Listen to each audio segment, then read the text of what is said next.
I thought he would just fade away after his wife left him." His breakup was quite messy and painful.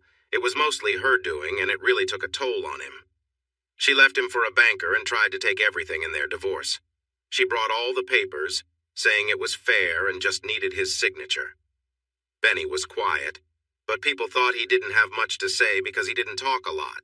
He thanked her for her help, turned around, and confronted Bob. He pulled Bob out of the house and tossed him over the porch railing into the rose bushes.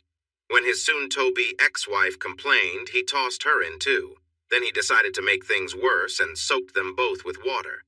He leaned over the rail and warned them that if they tried to fight back, he knew how to make them regret it. They stayed silent. Unfortunately, a neighbor saw everything and couldn't keep it to themselves. His wife worked for Bob at the bank, and soon enough, rumors and hints about the incident spread around the office. If Benny's dad hadn't owned a large part of the bank, they might have been fired. Benny had a distant cousin who was a really good divorce lawyer. In the end, since she earned more money and was unfaithful, she had to pay him support for 3 years, or until he remarried. When they filed a complaint against the bank for breaking the rules, they settled quietly for an undisclosed sum. She really wanted the big house that Benny had bought, so she had to pay him a good amount to keep it. Benny ended up with some extra money and a consistent income. What he lost was his self-esteem. He felt lost, and it really affected his confidence. When she realized she was going to lose a lot, she tried to damage his reputation, making hurtful comments about him. She only stopped when she was warned about a lawsuit, but by then the damage was done. He held his head high, but it was hard, and he withdrew from everyone. He took a delivery job that kept him busy on the road, almost disappearing from our social scene. But then, here he was, walking right toward us. We were the usual group of friends who met every other Thursday at the local pub to relax a bit. We would flirt, dance, and sometimes enjoy a drink together. Housewives, professionals, factory workers, what brought us together was a shared history since grade school. We were just the girls, without any divides. Some of us were married, others divorced, but everyone knew each other's stories. Benny stood in front of me, looking a bit nervous before he spoke quickly. "Bonnie, can I talk to you for a minute? I'd like to ask you something." I was enjoying a drink and feeling good. Benny and I had been neighbors since we were 5 and were close friends until junior high. Then we started to drift apart. Benny didn't really have a specific group of friends. He got along with everyone, but often kept to himself. I was part of a group of popular girls with guys always nearby. Benny dated but never showed interest in me, which made me curious. Now here he was, suddenly wanting something from me. Feeling a bit bold from my drink, I responded playfully, "Go ahead, ask me whatever. I know you've always wanted my help." The other girls giggled, enjoying his flustered expression. Benny looked surprised. No, I need professional help. There's something I know you're very good at. I'll pay you." I couldn't resist teasing him a bit more. "Benny, I said you can have my help for free, and I really am good at it." Laughter filled the room. Benny turned red and mumbled for me to forget it as he walked towards the door. I quickly jumped up and took his arm, pulling him toward the dance floor just as a slow song started. At first he seemed stiff, but he started to loosen up and even appeared to enjoy it. I leaned in and whispered to him, "Relax, Benny. I was just teasing. You know how playful I can be?" He smiled and replied, "I remember. You always tried to make me blush." "I couldn't help it. You were always so serious." When the song ended, we stood there for a moment, unsure of what to do. "Come back to the table," I encouraged. "Tell me what you need. You know I'll help if I can." He shifted uncomfortably again. "This needs to be a private talk. I'll call you in the next few days. Do you still have your number?" "I canceled my home phone. I mainly use my cell. Just give me yours, and I'll save it." I was surprised when he handed me a brand new smartphone. I must have looked shocked. Benny smiled and said, "Can't avoid technology forever, Bonnie. When's a good time to call?" "Right now. On Saturday at 6 o'clock, I'll be at your house, but I want some food, your famous ribs, and dessert. Then I'll be more open to helping you." He looked taken aback. Bonnie, I'd love to, but I don't want to interrupt your plans." "Are you sure you don't want to do it on a weeknight?" "Look around, my friend. In this small town, my options are pretty limited. Everything that's available has been tried and set aside so many times that it's practically worn out. It'll be nice to spend an evening with someone I actually enjoy. I insisted he return to the table and sit with us until a slow song played on the jukebox. He felt nice to be around, and I was sad when he had to leave. As for me, I had another cup of coffee and then went home to my big, empty house and my quiet life. I was a lot like Benny. I never saw it coming. We had plans for our lives. My husband was supposed to rise through his job while I would be the best high school English teacher in the state. Judging by the awards on my wall, I did my part well. He reached vice president, but then decided he wanted a younger wife for his social events. I was replaced by someone young and attractive, but not very bright. He managed to secure a job on the West Coast and took most of the money with him. I kept the house, a bit of cash, my car, and some painful memories. I had just retired from teaching when he left. It was too late to return to full-time work, so I did some substitute teaching. It helped with finances and kept me from feeling bored, but it wasn't the life I had dreamed of. Without a doubt, I was still an attractive woman. I exercised regularly, ate well, and took care of myself. Many women my age worry about every new wrinkle and change, but overall, I believed I looked pretty good. Men in their 40s to 60s seemed to think so too. I went on dates fairly often, but none were serious. I struggled to find someone who truly caught my attention. Maybe that was why I was so excited about dinner with Benny. I often wondered why Benny never asked me out. My marriage ended about 6 months after his, and we would run into each other occasionally around town. He was always friendly, but never made any moves. If you're a woman, this makes you curious and a bit vain. Benny was many things, but above all, he was known for making the best barbecue in the area, possibly even the state. He was always in demand for private parties and fundraisers. Last year, the local Republicans almost canceled a rally because he wasn't available. That's why I pushed him to prepare those ribs. I knew from experience they would be delicious, with just the right mix of vinegar and spices. I was not let down. The ribs were perfect. He had a special recipe for coleslaw that he took pride in. He would say anyone could slather barbecue sauce on cabbage, but very few could make great coleslaw. He also made a tasty potato salad with the same dressing and cornbread pancakes instead of hush puppies, which was another one of his specialties. Baked beans with barbecue and big pieces of red onions mixed in. His wife was foolish to leave meals like that behind. I told him as I leaned back from the table. He smiled. She never liked barbecue much. It wasn't fancy enough for her. I patted my tummy, glad I wore a loose sundress instead of tight jeans. Good. More for me. I'm glad you said that. I haven't brought out dessert yet. I groaned. Let's wait a bit. If I take one more bite right now, I might explode. Take me for a walk. This is the first time I've been to your new house. His ex chose a bad time to leave. It was just before the housing market fell, and Benny ended up with a good deal when she bought him out. When Bob left his wife for her, he faced his own struggles too. People said they were barely making enough to pay the new mortgage. Maybe that's why we didn't see them around like before. Oh well. Benny kept his money for a while because he wasn't sure if he wanted to stay in the area. When housing prices dropped, there were lots of great deals and he took his time, finally picking a small 2-bedroom house with 4 acres of land. He paid for it all at once. It was in good condition, and he kept it very tidy. He held my hand as he showed me around. For some reason, this made me very happy. I admired his vegetable garden and flower beds that were beautiful. I told him so. He looked right into my eyes and said, "I've always liked beautiful things." For once, I felt my cheeks getting warm. We sat on the porch swing, watching the sunset over his pond. He reached over and flipped a switch, and 3 small fountains burst into life in the middle of the pond. The water created little rainbows against the setting sun. He continued to surprise me. I felt as happy as I had in a long time, so I decided to tease him a little until he turned red. "Benny, I know why you asked me to come here. The secret must be bothering you. I'm happy you decided to share it with me first.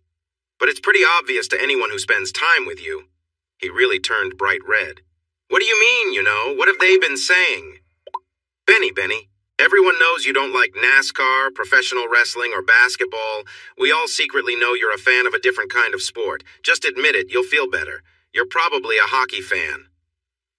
Bonnie, I was living here when your parents moved here." "NASCAR? Watching people drive in circles for 4 hours, really? Most people only watch for the crashes, and you can see those on the news highlights later. Basketball? Watching tall people run up and down a court trying to get a ball through a hoop?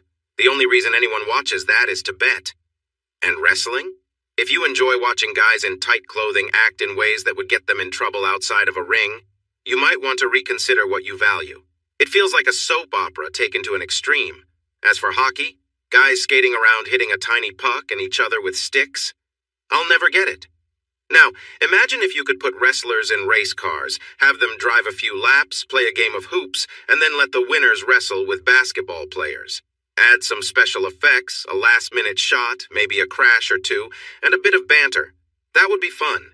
If a couple of them wore masks, it might be perfect. I decided to change the subject. Benny, why am I really here? What is the big secret? He asked me to wait a moment. When he returned, he had a piece of paper and a check. He handed me the check. It was made out to me for $100, with a note saying it was a deposit for future services. The other paper was a legal agreement from a law firm nearby. Sign this and take the check, Bonnie. If you don't, I won't say another word. Curiosity often leads people to make choices. I signed and passed it back to him. Once he had it, he led me into his house and to the spare bedroom, which he had turned into an office. It was neat and organized, with a fancy computer on the desk. He gave me one last warning. I know you've signed the paper, but I want you to promise me you won't tell anyone. Eventually, everyone will know, but I want it to be on my terms. When the time is right, you can share the news if you want. Benny, have I ever broken your trust? I thought not. But if you don't tell me what's going on right now, I'll scream. Talk to me. Okay, sit in the office chair. It's more comfortable. This will take some time. He paced for a moment, then started talking. When Miriam left me, it hit me hard. I had no idea she had fallen out of love and found someone else. I believed we were happy. Our kids were grown, and we were free to enjoy our time together. The night before she introduced Bob to me was intimate. I see now it was her way of saying goodbye. Looking back, it seems strange that someone could share those moments with one person and express love to another so quickly. Also, she went to great lengths to claim everything we had built together. I never imagined someone could act like that. I felt numb. If it weren't for my family, she would have gotten everything she wanted. I knew I wasn't in a good place to stand up for myself. I interrupted him. I can't say I understand everything you were going through, but I can relate. I was nearly as shocked as you were when Dan left. It was cold and harsh, and I didn't have the support you had. It really hit me hard. We're quite the pair, aren't we?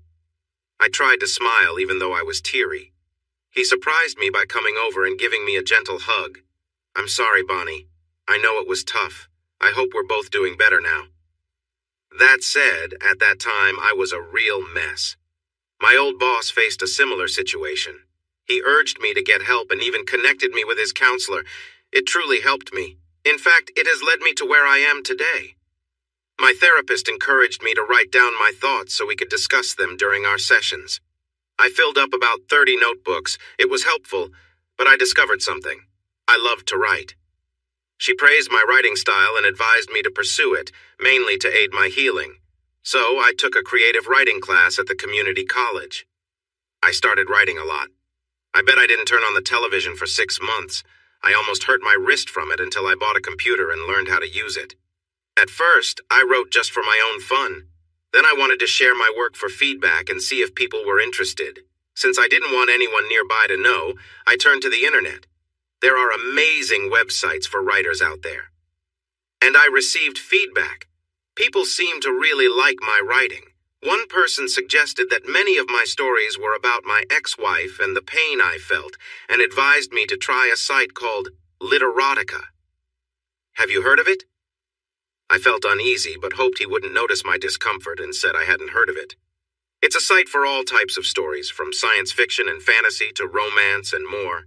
There are even sections specifically for different themes, although some might not suit everyone's taste. I wrote a few pieces expressing my feelings about my ex, but while there were many ways to express my anger, it's hard to keep that feeling forever. So I avoided the really severe topics and focused on love stories instead. I've always believed in happy endings, even if I know they don't always happen. Now I mainly write romance and have been doing it for 2 years. I've gained some popularity and enjoy receiving comments, whether they are good or bad. It keeps me grounded and helps me be a better writer. Anyway, one of the features of the site allows you to share your work with publishers. About 2 months ago, I picked out a few pieces of my best work and submitted them. 2 weeks ago, I received a request to send some samples of my writing to a publisher. I shared a draft of a novel I had just finished, along with a few short stories. To my surprise, they really liked the novel. I got an email asking me to have a professional editor look it over to make it better. They wanted me to send it back, and if they liked it, they would publish it. That's where you come in. I remember you worked for a publisher right after college as an assistant editor before you started teaching. Can you help me? We can figure out a fair rate so I can pay you. Are you interested? I remembered my time working for a publisher. I was an assistant editor, which meant I handled a lot of the routine tasks while the real editors helped authors find success. I learned a lot during that time and enjoyed it. Wow, a writer! This is unexpected. I would love to help, but I might need some practice. When can I take a look? He looked relieved.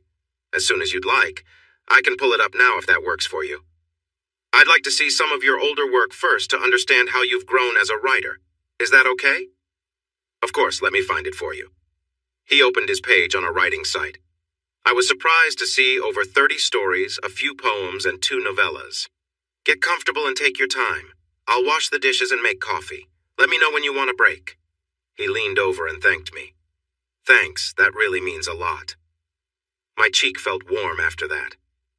All right, I thought to myself. Let's see what he has. I smelled the coffee and looked up to find Benny behind me. Break time! You've been working for almost 3 hours. Take a break before you tire yourself out. I sliced the cake I made for dessert. It's on the table. Stretch a bit and join me. The cake was delicious. Benny had a funny name for it, saying it was better than most desserts, but not quite the best. I agree, I said, enjoying the cake. What do you mean? That the cake is good but other things are better? How did he always make me blush like this? I must be out of practice. Yes, I said, trying to sound mysterious. Take some home if you want. I usually give it to friends I work with. Let me grab a plate for you. He rummaged through the cabinet until he found one. I looked at the clock and was startled to see it was 11:30. I'm sorry I lost track of time. Why didn't you tell me to take a break sooner? This must be a strange first date for you. I didn't mean to say that. It just slipped out. This wasn't really a date. He made my evening when he said, Actually, this is the nicest date I've had in a long time, and it can't be called ignoring me for asking for your help. Time for the truth. What did you think about the writing? Am I just wasting my time?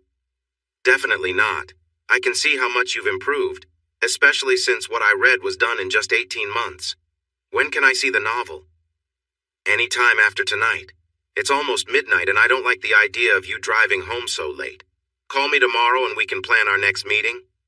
He packed the ribs, side dishes, and most of the cake into containers and put them in my car. As he opened my door, he made me promise to call when I got home. He thanked me again and was about to kiss me on the cheek when I turned and kissed him on the lips, just for a moment, with our mouths closed. But it felt special. He was still standing in the driveway as I drove away. I did call him, and he picked up on the first ring.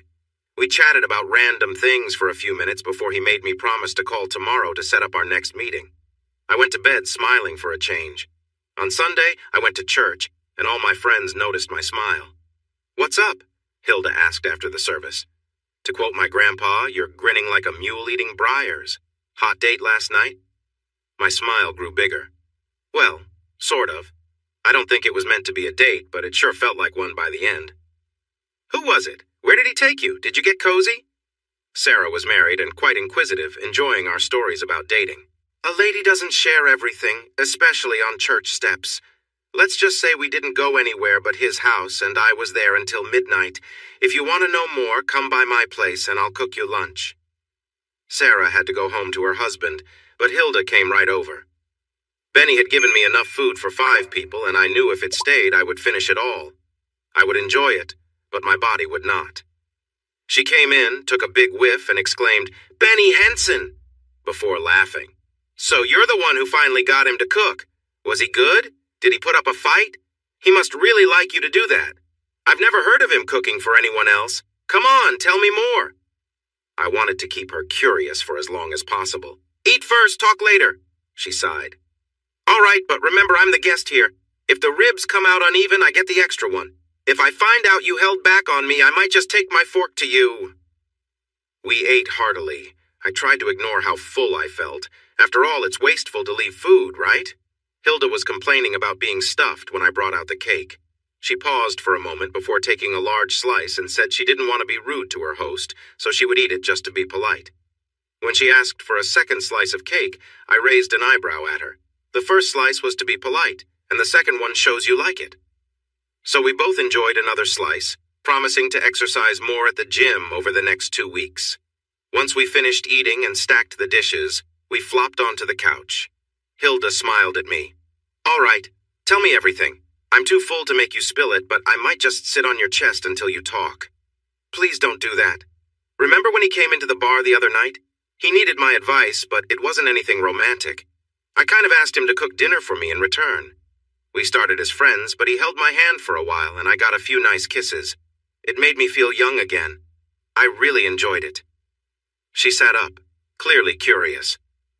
"So, are you going to pursue him? If not, can I have a chance? I've always thought he was good-looking and he's so polite. He really seems like someone you could settle down with." For a moment, I forgot she was my best friend and that we're both in our 50s. Well, I am anyway. She just turned 47. It felt like high school all over again. "Yes, I am going to go for it, at least in a romantic way. Maybe later we could think about more serious things, but not until I get my chance, understand?" Laughing, she said, "Okay, I see. You're really into him, admit it, but if you lose him, I'll be ready to catch him." She looked me in the eye and started singing. Bonnie and Benny sitting in a tree kissing. First comes love, then comes marriage. Here comes Bonnie with a baby car. To stop her, I pushed a piece of cake towards her mouth, causing crumbs to fly all over her face. Her eyes widened in surprise, and then we both burst into laughter, hugging and giggling. She planted a kiss on my cheek, making sure to spread some cake on my face, too. For a moment, we felt like teenage girls again. Not wanting to seem too eager, I waited until 5 to call him. When his answering machine came on, I felt let down. I left a message saying I'd be home the rest of the evening and tried to keep busy with the dishes and my lesson plans. I was back to being a teacher for the next 2 weeks, covering for someone on maternity leave. An hour later, he called back. "Sorry I missed your call. I was in the garden. Didn't you have my cell number?" "Oh no, I had forgotten to save it on my phone. We had set our date in person, so I couldn't look it up." "I do now. I forgot to save it earlier. When can we meet? I'm really looking forward to reading it." I could have had him send it online, but I wanted to see him in person. "I'm usually home by 6. Come by whenever you want. Just let me know and I'll be here." I pushed a little more. "I can come over now if that's okay. I've just finished my lesson plan for the week because I'm substituting this week and next. You should share this with them while they are interested. We don't want other things to distract them. I could work for a good 3 hours. If you're sure it's not a bother, come over. I'll make you some dinner, but after last night it will be something light. Benny, be careful. Feed me too much and I might not want to leave." There was a little pause on the other end. "Please don't scare him off now." "That doesn't sound too bad. Come on over, I'll start cooking." I almost skipped to the car. Something light turned out to be a whole chicken grilled perfectly, seasoned with fresh rosemary, tarragon, chives, and a hint of sage. A little salt and pepper, too. He had a nice local wine, white with a raspberry hint, a fresh salad, and sorbet for dessert.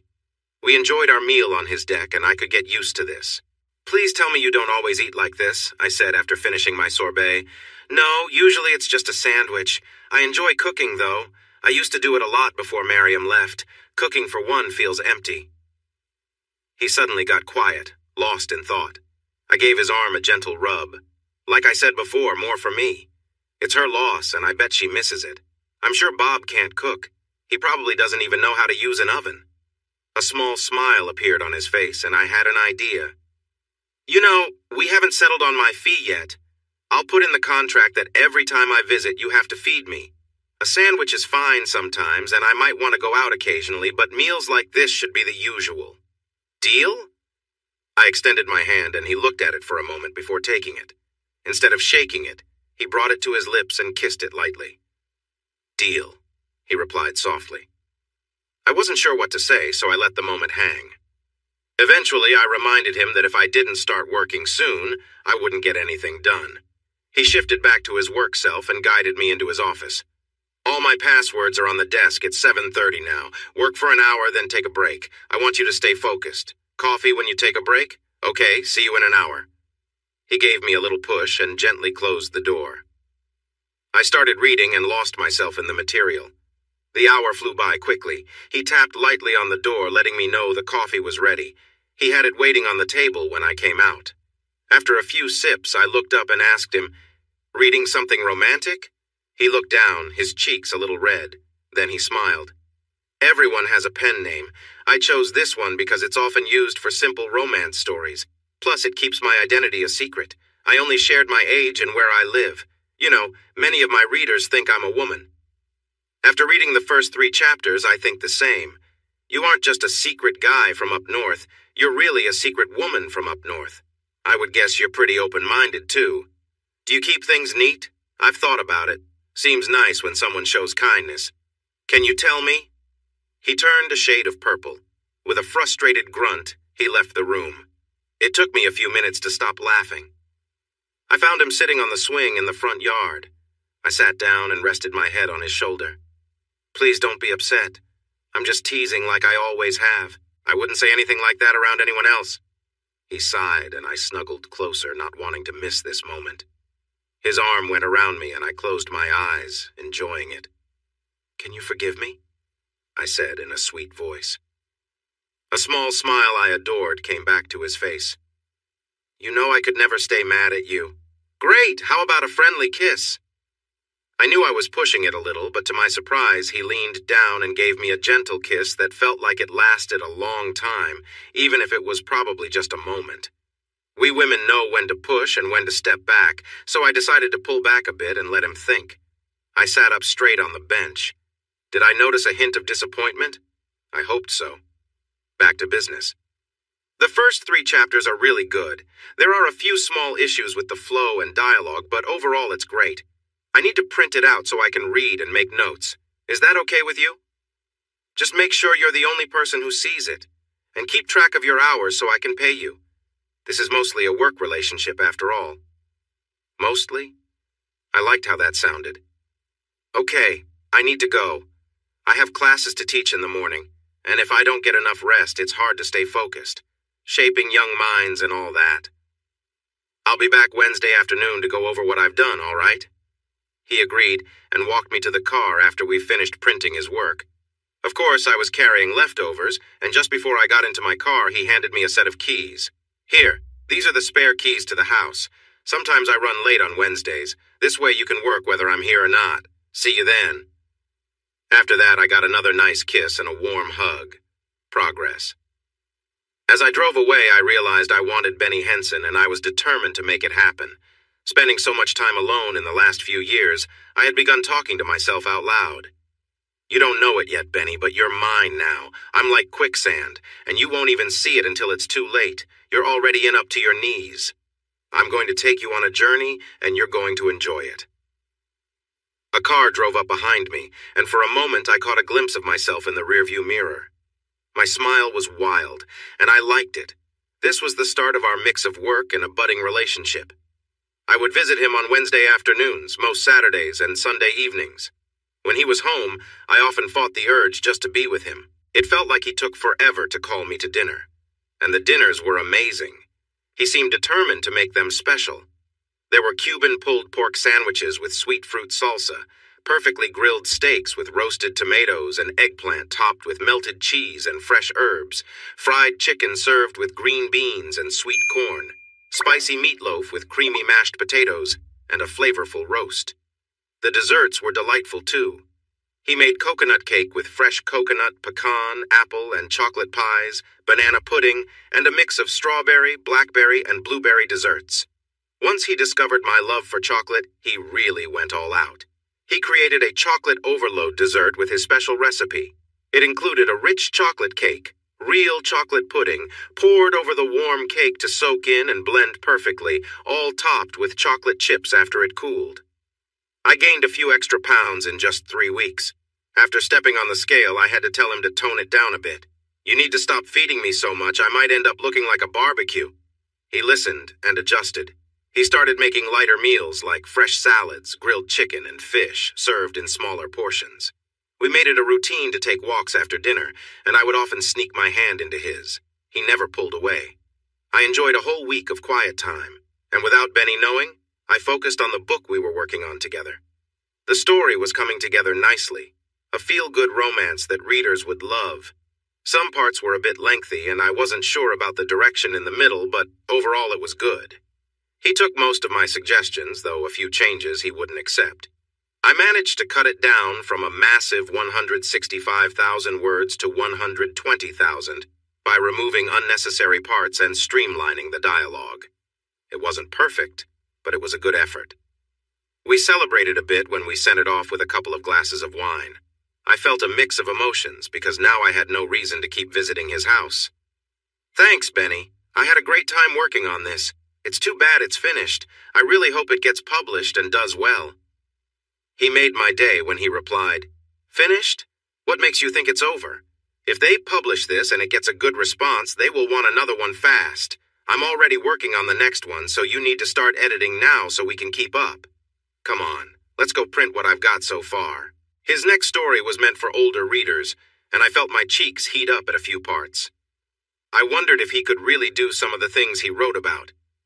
I had to change my underwear. He was only 2/3 done, and I was eager to see where he would go next.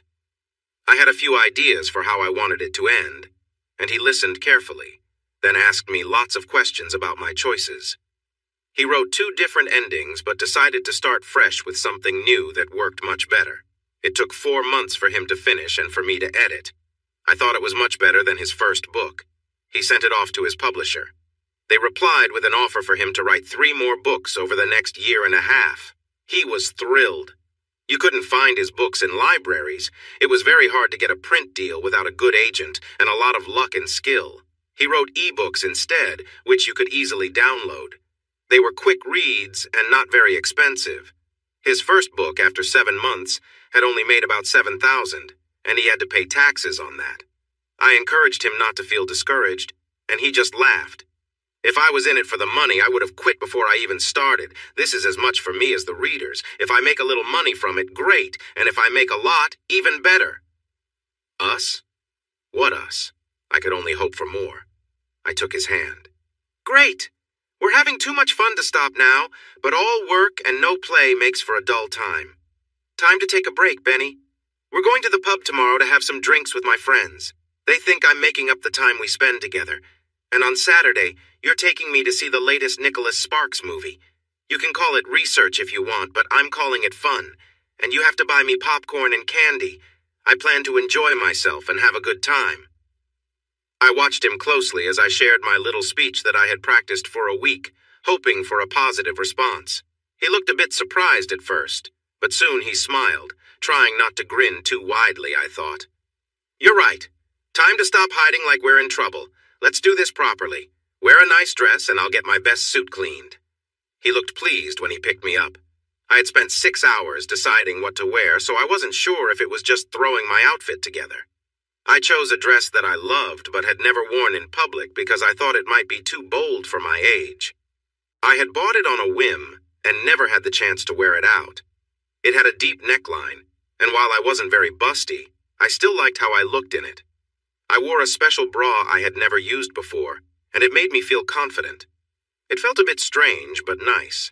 I wore thigh-high stockings and 3-inch heels, which I rarely had on. They completed my outfit well. I added a simple string of pearls and matching earrings, letting my natural auburn hair hang loose instead of in my usual bun. When I opened the door, he stood still for a moment, then smiled widely. Is your mother home? We have a date tonight, and I want to see if she needs her walker with us. I laughed and playfully hit his arm. Seriously, how did I not notice how handsome you are all these years? Forgive me if I seem a bit proud when we get to the pub. It's hard to hold my head high. Let's go before I find myself acting on my wild side right here. His compliment made me feel warm inside, but then I teased back. Oh, I'm in no rush. It's been a while since someone has paid me this much attention, so I might just return the favor. To my surprise, he pulled me close and kissed me softly. He didn't let go right away, and I didn't pull away either. Eventually, he stepped back and we were both breathing a bit heavier. I fought the urge to check my makeup. You sure know how to lift a girl's spirits. I spent a lot of time getting ready, and I wanted to stay perfect. What happens later is up to you. Let's go, dear. As we entered, I felt eyes on us. We might have been a bit overdressed for the neighborhood pub. I had often come in jeans and a t-shirt before. Hilda almost fell off her chair when she saw us and waved us over. I hesitated, wanting a moment to myself, but he smiled at me. Do what you like, but I think it would be fun to surprise them a little. Holding his hand tightly, we walked to the table. Hi, girls. Remember Benny? Doesn't he look sharp tonight? I chuckled while he turned bright red. I continued. Before you get any ideas, this buffet is closed. The only one who gets to enjoy it is me. Got it? I said it playfully, but the girls saw the seriousness in my eyes. Hilda grinned, and I knew I was in for it. She was just as much of a tease as I was, maybe even a bit more. She insisted that Benny sit next to her and tried to keep him busy. When she grabbed him for a slow dance, I nearly lost my cool. Hilda, I care about you like a sister, but if you don't let go of him in the next 10 seconds, we might both get in trouble. And let's be real, we could use some options in this town. I said it casually, but my message was clear. She looked surprised, and Benny seemed uneasy. Then she burst out laughing. Good thing I love mojitos here and care about you. Otherwise, you'd have some real competition. I was really excited thinking about all the fun we could have. She turned to the closest man and said, Jack, take me out to the dance floor. Don't be shy. This could be your lucky night. She spun onto the dance floor, and within moments, they were dancing closely together. His surprise changed to joy as they moved to the music. When the dance ended, she brought him back to the table, and we made space for them. The night was winding down, and Sarah looked at me. Bonnie, can I share a dance with Benny? I promise to keep my distance. Sarah was married and hadn't danced much, so I sensed she cared for her husband but wasn't entirely satisfied. Before Benny could respond, I placed her hand in his. Be kind, Benny, just keep it light. He smiled and led her to the floor, where he held her gently and spoke softly to her for the next few minutes. When they returned, her cheeks were rosy and she had a bright smile. I have to go, she said with excitement, setting down her drink and heading for the exit. We looked at Benny and he just smiled back. Hilda was curious. What did you say to her? He shrugged and replied, Nothing too special. Just reminded her she's a wonderful woman, and if her husband doesn't appreciate that, he's missing out. I hinted she might want to remind him of that tonight. He didn't tell me the details, but the next Sunday at church, Sarah looked so happy and surprised us by giving me a warm hug and a kiss right outside. Please give that to Benny for me and add a little extra if you can. Hold on to him, Bonnie. He's a great guy. I hugged her back, glad to see her happy. I will, Sarah. And don't worry, I made sure Benny knows how lucky he is. I should go now. My partner is home waiting for me. How many women can say that? See you at the gym. I left to see several surprised faces. It felt even better when I realized his ex was close by and heard everything. When we got home, things heated up quickly. We started by cuddling on the couch and sharing small kisses. As we kissed more passionately, I felt the warmth between us grow. I found myself comfortably on his lap, enjoying the moment. It was nice, and I couldn't help but move closer. I smiled, feeling the connection between us. He reached over, placing his hand on my leg and gently tracing circles near the top of my stockings. His touch was soft, and he seemed captivated. I felt nervous, yet a bit excited. But as he started to lift my dress, I jumped up quickly. Now, you might wonder why I reacted that way. Honestly, it was because I wasn't ready. I hadn't been in a serious relationship for a while, so I hadn't worried about certain details. I was a bit self-conscious and wanted to feel my best. But he misunderstood. Sorry, Bonnie, he said, looking regretful. I didn't mean to be so forward. Can you forgive me? I didn't want him to feel bad, so I smiled and tried to ease the moment. No, don't apologize, I enjoyed it. But it's been a while since I've been this close to someone. Let's take it slow tonight, and I'll feel more comfortable tomorrow. Who knows what might happen then? I held his face gently in my hands and leaned in close. Let's just say I'd like to keep going at our own pace. Does that sound okay? He pulled me into a warm hug. Of course, Bonnie. I'm here for you, however long it takes. You set the pace, and I'll be right there with you. In that moment, I knew he was different. Most people would have been frustrated, but he was just happy to be together, enjoying each other's company. We shared a few kisses, each one deep and meaningful, as we wrapped ourselves in each other's arms. After a while, he pulled back, a smile on his face. We should probably stop for tonight. I don't want to push things too far. A cold shower might be calling my name, he joked, a playful glint in his eye. What do you think? I laughed and nodded, catching my breath. We shared a few more gentle kisses before I walked him to the door. At the door, I stood on my toes to give him one last, lingering kiss. Pick me up at 7 tomorrow, I said. I'm in the mood for seafood. And maybe pack an overnight bag, just in case. He looked surprised, his smile widening as he left. I closed the door, feeling a mix of excitement and nerves. Tomorrow would be another special night. The next morning, feeling a bit flustered, I called my friend Hilda. Hilda, I need you to come over as soon as possible. This is important. I need your help. She arrived in 45 minutes instead of 20 because she had to pick up Sarah. What's going on? Why are you so upset? What did Benny do last night? I let out a big sigh. Everything went perfectly. It was a perfect date. He was a true gentleman in public and very passionate when we were alone. But I messed up. Sarah was practically sitting on my lap. Come on, tell us. Don't keep us waiting. Okay, but promise me you won't laugh.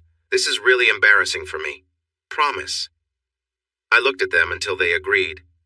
Remember how I was dressed last night? They nodded. Sarah couldn't help it. You looked amazing, but seriously, where did those curves come from? Even someone who doesn't pay attention would have noticed. I smiled. A really great bra. It even came with matching underwear, which got me into a bit of trouble. Sarah looked shocked, and Hilda fell off the couch laughing. A thong? Who are you, and what have you done with schoolmarm Bonnie? Sarah joined in. Have you made any wild plans yet? Can we watch? Stop it, I shot back, like you've never worn anything like that. Now Sarah was laughing too. She turned around and exaggerated her pose. Look at me, Bonnie. If I wore something that small, someone would have to save me before it got lost. This sent Hilda into another fit of giggles. Same here. Bonnie, you're the only one here who can pull that off. Enough teasing. What's got you so worried today? I told them everything. Hilda barely managed to keep a straight face. Honestly, how bad can it be? If he wants it as much as you say, a little hair won't be a big deal. Just wear what you promised him. I had rinsed out the underwear the night before. I was wearing it to check how it looked. I planned to buy some new ones, but I wanted to make sure everything was neat. I lifted the hem of my sundress so they could see. They both went quiet before bursting out laughing again. I felt like crying. Stop it! I need real help here. Finally, Sarah caught her breath. I think Jim will let us use his trimmer, as long as we don't tell him why. I think he has something called an edger too, which might work. Hilda added, I'd love to help, but I'm not touching that equipment. It looks wild and a bit scary. It doesn't bite, does it? That's when I started to cry, and they quickly switched to support mode. Sarah went on the computer to look for useful information. I was trying to be funny. Really, Sarah? What are you going to search for? How to tidy up? That's exactly what she typed in. She turned the screen and we all stood there, amazed. I found 5 pages filled with detailed instructions. At first I thought I couldn't do it, but then I saw a list of salons and spas nearby that offered different services, including waxing and shaving. While they talked about techniques, I stepped out and called a spa a couple of towns away. I didn't want anyone to know what I was planning, so I decided to get away for a bit. Luckily, I got a 2 o'clock appointment, and by then it was almost noon. I returned with a clear plan. Sarah, call your husband and tell him you'll be home after 5. We need to go out for a bit at 2, and you all are coming with me for support. I'll treat everyone to lunch. Hilda, your car is the biggest, so you can drive. Let's go. I spoke firmly, like a school teacher. I can't do that. I promised Jim I wouldn't be gone long. He'll get upset. Hilda turned to Sarah. Just tell him, don't ask. Ask him to take the kids to your mom's for the night and you'll make it up to him. You wanted to bring back some excitement, and this is a good way to do it.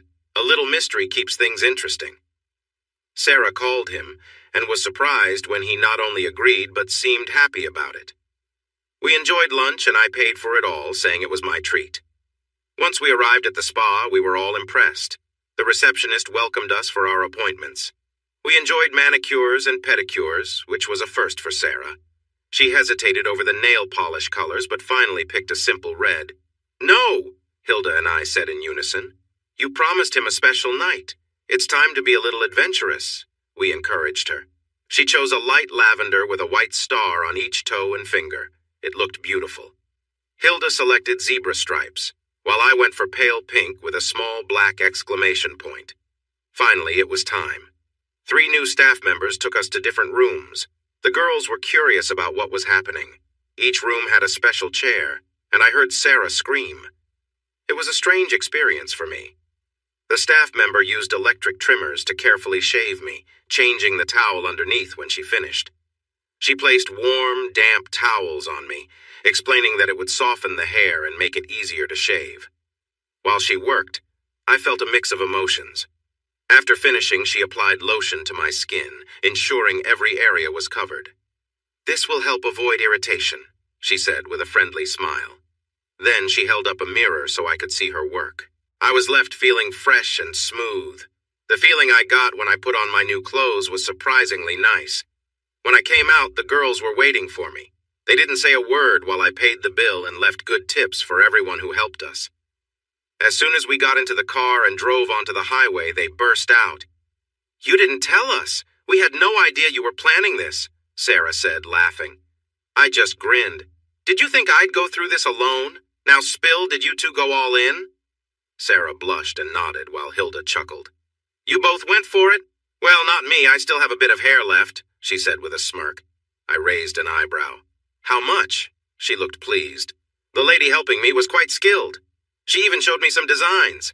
I ended up with a neat little heart right above, just a fun touch." We laughed and chatted, completely absorbed in the conversation, so they didn't notice when I took a turn into the mall parking lot. "Why are we here?" Sarah asked, eyeing me curiously. "Every masterpiece deserves a frame," I said with a smile. "Come on, we're running out of time." We made our way straight to a high-end lingerie store.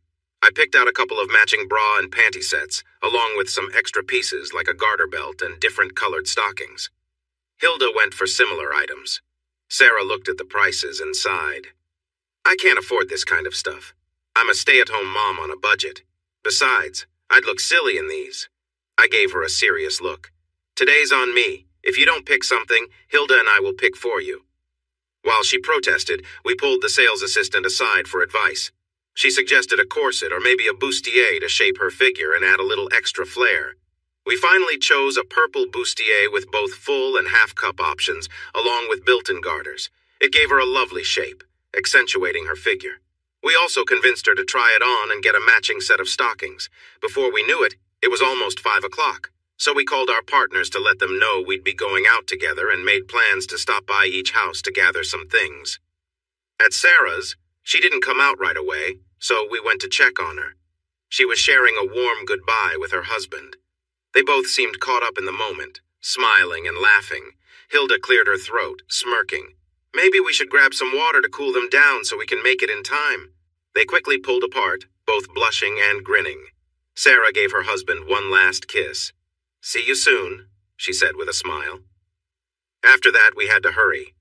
Hilda used the extra bathroom while Sarah used mine. Just as Sarah was coming out, Hilda walked in.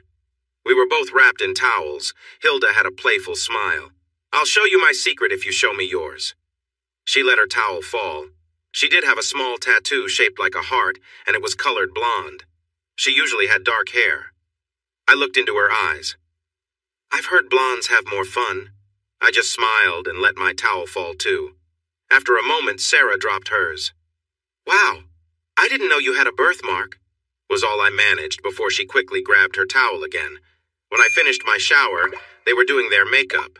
They wore their new outfits underneath. I hurried to join them. We admired one another, admitting that for our age, we looked great. Benny, Jack, and Jim were downstairs. We were already running late, but their complaints stopped when we came down the stairs. We each wore our best dresses, and our hair and makeup looked fantastic. Their eyes widened, and their mouths dropped open. We walked over to our guys, gave them friendly kisses, and rushed them out the door. We had decided to drive separately. I think by the end of the night we won't want to waste time driving, I told them. I had explained to Benny, skipping the details, that I wanted the night to be a special treat. He was totally fine with that. We'll let the books pay for the night. I haven't spent any of it yet. I can't think of a better way to use it. The girls worried about the cost of what I had done for them on the ride home, but I laughed it off. Don't worry, my ex should have planned better. He waited until after he got a big promotion before he left, so I receive alimony based on that salary.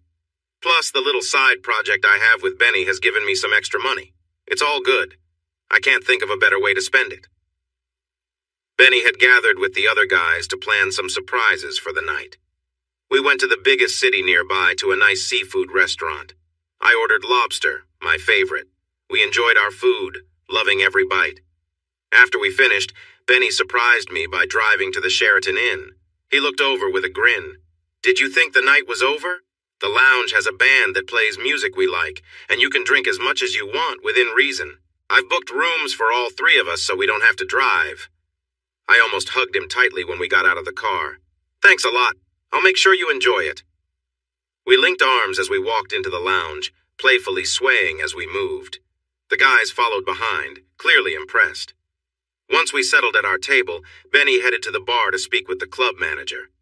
Here, he said, handing the man a credit card. Just charge everything to my room. Let them order whatever they like. We had made arrangements for our stay, so there was no need to drive. We added a tip for the bartender and waitress. Sarah wanted to try champagne because she had never had it before. Soon, 2 bottles were chilling in fancy ice buckets on the table. Once our glasses were full, we raised our glasses for a toast. To old friends, I said, looking around the table, and to new relationships. I glanced at Benny with my glass raised. We drank and I refilled our glasses. To those who break the mold, to Sarah and Jim, proving that some of us really can find happiness the first time. We all cheered while Sarah and Jim turned a little red. The night passed quickly. We danced a lot, taking breaks now and then to sip champagne and catch our breath. Each of us enjoyed a slow dance with each partner, laughing and enjoying the moment. Sarah shone brightly that night, experiencing something new. She wore a beautiful dress that stood out, making her feel special.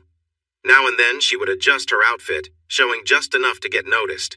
At first, men approached us for dances, but we politely turned them down early on, and soon everyone realized it was a private gathering. A little after midnight, I yawned dramatically.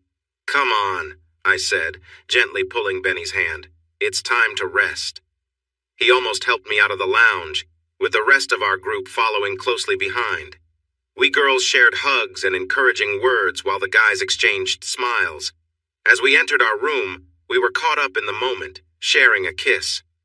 During our last dance, I playfully guided his hand, showing him a more relaxed side of me. He certainly noticed. A few minutes later, I gently pushed him back. Go take a shower and freshen up. I'll wait for you here. After your shower, just put on the robe. He quickly went to shower. I'll be out in just a moment, okay? He replied. I smiled and closed the door behind me. It took a little longer than expected, as I needed to shower, change into something nice, do my makeup, and style my hair. When I returned, he was sitting and sipping water, wearing a robe. He had even put on music, and I began to sway a little, raising my hand to stop him when he stood up. Hilda and I had taken a fun dance class a couple of years ago, and I remembered some moves even without a pole. I started moving playfully while keeping the robe tied. I turned and let the robe slip off one shoulder, then the other. Dancing behind him, I playfully teased him with a little touch. Before he could react, I returned in front of him, still keeping the robe closed. Want to take a look? I asked with a grin. He nodded his head so quickly that I thought it might come off. I stopped moving and held my robe open, revealing my small bra and underwear. He looked surprised before reaching for me. I quickly covered him with the robe. No, no! If you want to see what's inside, come to the bedroom. I didn't know he could move so quickly. He gently lifted me onto the bed, and I smiled, thinking I would ask him to buy me a new bra soon. He started to pull at my garters, but I stopped him. That's not necessary. The underwear is outside the stockings. Let's keep it like this, okay? I could see he was trying to control himself. He gently grasped my underwear with both hands, and I lifted my hips so he could slide it down my legs. He paused when he saw my smooth skin and then smiled.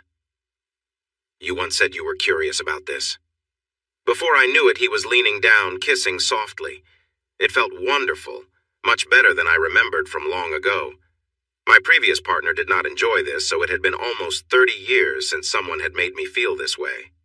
He playfully teased me, bringing me close to the edge before moving to other places, making me feel amazing. I finally pulled him close, overwhelmed with pleasure. When I caught my breath, he stood up and removed his robe. I could see he was well built. I reached out, pulling him closer to me. "I'll return the favor later, but I need you right now." Feeling me, he didn't hold back and moved in quickly. I felt a wave of excitement. We shared that moment together, both of us feeling ecstatic. He laid on me for a few moments before trying to roll away. I wrapped my legs around him and held on until he relaxed. Then I let him lie back and I cuddled up, resting my head on his chest. "Benny, why didn't we do this sooner? We wasted so much time." As I started to fall asleep, I thought I heard him say, "I've loved you my whole life, Bonnie. Still do." With that, I smiled and drifted off to sleep. So there you have it. It was simple, but it was the most meaningful moment of my life. Nothing I had ever felt before could compare to the joy and connection I felt that morning. I woke up early, gave him a gentle kiss, and got out of bed quietly. I brought back a warm washcloth and thoughtfully helped him freshen up. Afterward, we shared a sweet, quiet moment, enjoying each other's company. We ended up taking a refreshing shower together, laughing and washing away the night. The warmth of the water and his kindness made me feel truly cherished. As we were finishing, we heard Sarah and Hilda knocking loudly on the door. We quickly put on robes and opened the door to greet them, and they had big smiles on their faces. "Get dressed," they announced with excitement. "The buffet downstairs is calling, and the guys are waiting for us. Let's go." They glanced at Benny, their expressions full of mischief. "Sleep well, Benny? You look a little tired," Hilda teased. He gave a serious look, then joked, "Oh, she snores. It was like lying next to a train all night." For a second, we all stared in shock, but then he broke into laughter and we joined in. "Of course she doesn't snore," he admitted, still chuckling. "But she does have this habit of curling up close in her sleep, and that certainly kept me awake." My cheeks flushed as the girls laughed heartily. I asked Benny to go downstairs with the others while I got dressed. The moment he left, we started chatting and catching up on each other's stories. Hilda gave me a playful grin. "I'll show you mine if you show me yours," she teased. Then Sarah, who had always been so quiet and reserved, surprised us with her confidence. She looked more comfortable in her own skin than we'd ever seen. Smiling, she told us about the previous evening with her husband, grateful for our support and the fun day before. They had rekindled something wonderful together. He was absolutely speechless, girls. "We did things we hadn't done in years, things we'd never even tried before," she shared, her face glowing with happiness. She looked so pleased and content, and we were thrilled for her. Hilda's expression softened, touched by how happy her friend was. "So, what about you?" Sarah asked, turning to Hilda with a warm smile. We all shared stories, laughter, and our gratitude for the friendships that made moments like these possible. She actually blushed. I saw a side of Jack I had never even imagined. He's a little different, and I enjoyed it. She lifted her dress slightly, showing another piece of clothing and some little red marks on her skin. She wouldn't say much more, but hinted that she thought he could be someone she stayed with for a long time, maybe forever. They looked at me with curiosity. I hesitated, but then raised my dress a bit to show a hint of my outfit. It had only been 45 minutes since we had been close, and I was still feeling the effects. Sarah gasped in surprise. Let's just say that shy, quiet Benny is completely different when we're together. He knows what he wants, isn't shy at all, and makes sure to take charge. I felt like a toy in his hands. If he desired it, he went for it. And just so you know, I loved every second of it. Okay, maybe I stretched the truth just a little. Like Hilda, I really believe this could last, hopefully forever. Now we have kept them waiting long enough. I'm sure they are sharing their own stories from last night. We had breakfast, teased each other and our guys, enjoying their happy faces before getting ready to check out. I thought I'd have a little fun with him in private. He was packing his suitcase when I lifted my dress, showing a hint of my outfit. "We could have a little fun if you're up for it." He dropped his pants, revealing a nice surprise. He playfully pulled me toward the couch, and we had some fun for a bit. We didn't even have time to clean up before checking out on time. It turned out that my outfit wasn't the best for holding everything in. I smiled the whole way home, leaving a little mess behind. How could we possibly top that weekend? I was his first partner in 2 years, and he was mine in 18 months. We had a passionate couple of weeks, and then I surprised him. We were working on his third book, a mystery mixed with a romance between the main characters. It was one of those stories where no one is exactly as they seem, with a twist in every chapter. But in the end, true love won out. I didn't enjoy it as much as his first 2 books. I was editing late one night and lost track of time. When I finally looked at the clock, it was almost 1:30 in the morning. Getting up to check, I found Benny asleep in his chair. Until then, we hadn't stayed over at each other's homes because Benny was old-fashioned and worried about my reputation. I woke him gently with a kiss. He stirred, responded, and pulled me onto his lap. It felt nice, and I couldn't resist staying there for just a moment. "Come on," I said, pulling him toward the bedroom. "It's nearly 2 in the morning. You fell asleep and didn't stop me. Let's go to bed. You have work tomorrow." Still half asleep, he followed me into the bedroom. I turned down the bed, told him to get in, and then went to the bathroom. When I came out, he was already asleep again. I smiled at him, feeling how much I was falling for him. Forget it, I thought as I searched through his drawers for something to wear to bed. I found one of his shirts and put it on, then slid into bed next to him. I gently nudged him and he rolled over. I cuddled up to his back. When the alarm rang, he reached out to turn it off and found me instead. Before he could say anything, I gave him a quick kiss. "Good morning, honey. Go take your shower while I make you some breakfast." "What?" he said, looking puzzled. I quieted him.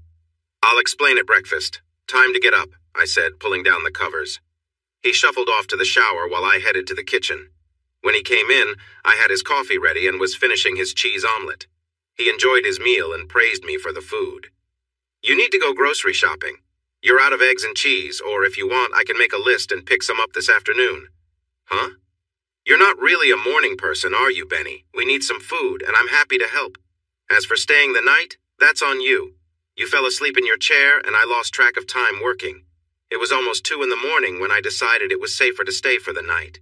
And don't worry, everything is fine. We're adults, and if we want to share a bed, it's okay." His face turned a bit red, and I wasn't sure if it was from what I said or something else. "Now go to work. I'll see you this afternoon." I gently nudged him out the door and waved goodbye as he drove away. I poured another cup of coffee, sat down, and smiled while thinking about everything. As I walked through the house, I imagined the changes we could make. It was warm and cozy, a nice little place for us. It felt much better than my big old house that always seemed too large, even when the kids were around. I returned to my own house, took a shower, changed clothes, packed a suitcase, went grocery shopping, picked up a movie, and headed back to his place to prepare a nice dinner. While dinner cooked, I worked on my book. When I heard his car in the driveway, I met him at the door with a glass of tea and a warm kiss. "Long day at work, honey?" He took a deep breath, enjoying the smell of dinner. A slow smile appeared, full of warmth and love. I almost let myself get carried away, but I managed to hold back. He went to change out of his delivery clothes. I wished I could have seen his face when he opened his closet and noticed my clothes hanging there. He didn't say much during dinner, just complimented the food. After we finished, he insisted on cleaning up as a thank you. I went out to sit on the porch swing, enjoying the evening air. He joined me, and I naturally cuddled up to him. We swayed gently, just enjoying being together. When he finally stirred, he turned and gave me a sweet kiss. "So, you like the left side?" I wasn't sure what he meant. He smiled. "The left side of the bed, the left side of the closet. It makes sense since you're left-handed." I was unsure how to respond, so I nodded. "Well then," he said, "I'll move my things in the bathroom to the right." "Really?" I replied, surprised. "Really? Waking up next to you was wonderful. Stay over whenever you want, as long as you like."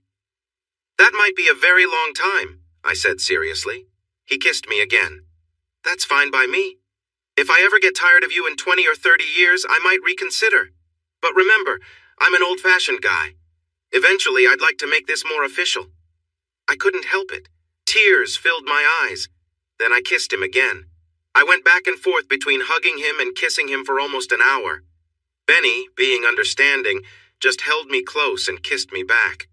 It was incredible how easily we settled into a routine. It felt like we had been together forever. He wasn't much of a morning person. I loved to wake up early, excited for the day, so I often made him breakfast. He handled dinner most of the time.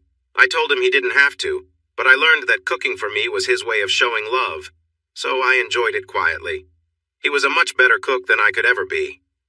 I missed 2 Thursday nights at the pub, spending time with Benny instead. He let me rearrange a few things at his place, understanding I wanted to feel at home. In 2 weeks, I only spent 2 nights at my own house because of work. I found it hard to sleep there. After the second night, I decided I wouldn't do that again. I'd just wake up extra early. Hilda called me, insisting I needed to be at the pub this Thursday. No excuses. Just because I had found someone special didn't mean I could neglect my friends. I felt a bit guilty about ignoring them. I talked to Benny about it, asking for his thoughts. He gave me a thoughtful look before taking me to the porch swing, where we often had our important talks. "Bonnie, do you feel like you have to ask me for permission?" I didn't quite get what he was asking. "Let's say I wanted to go out fishing at night. Would I need your permission to say yes?" I began to understand. "No, Benny. You're an adult and I trust you. Maybe just let me know, but not ask for permission." "Then why do you feel the need to ask me to spend time with your friends, people you've known longer than me?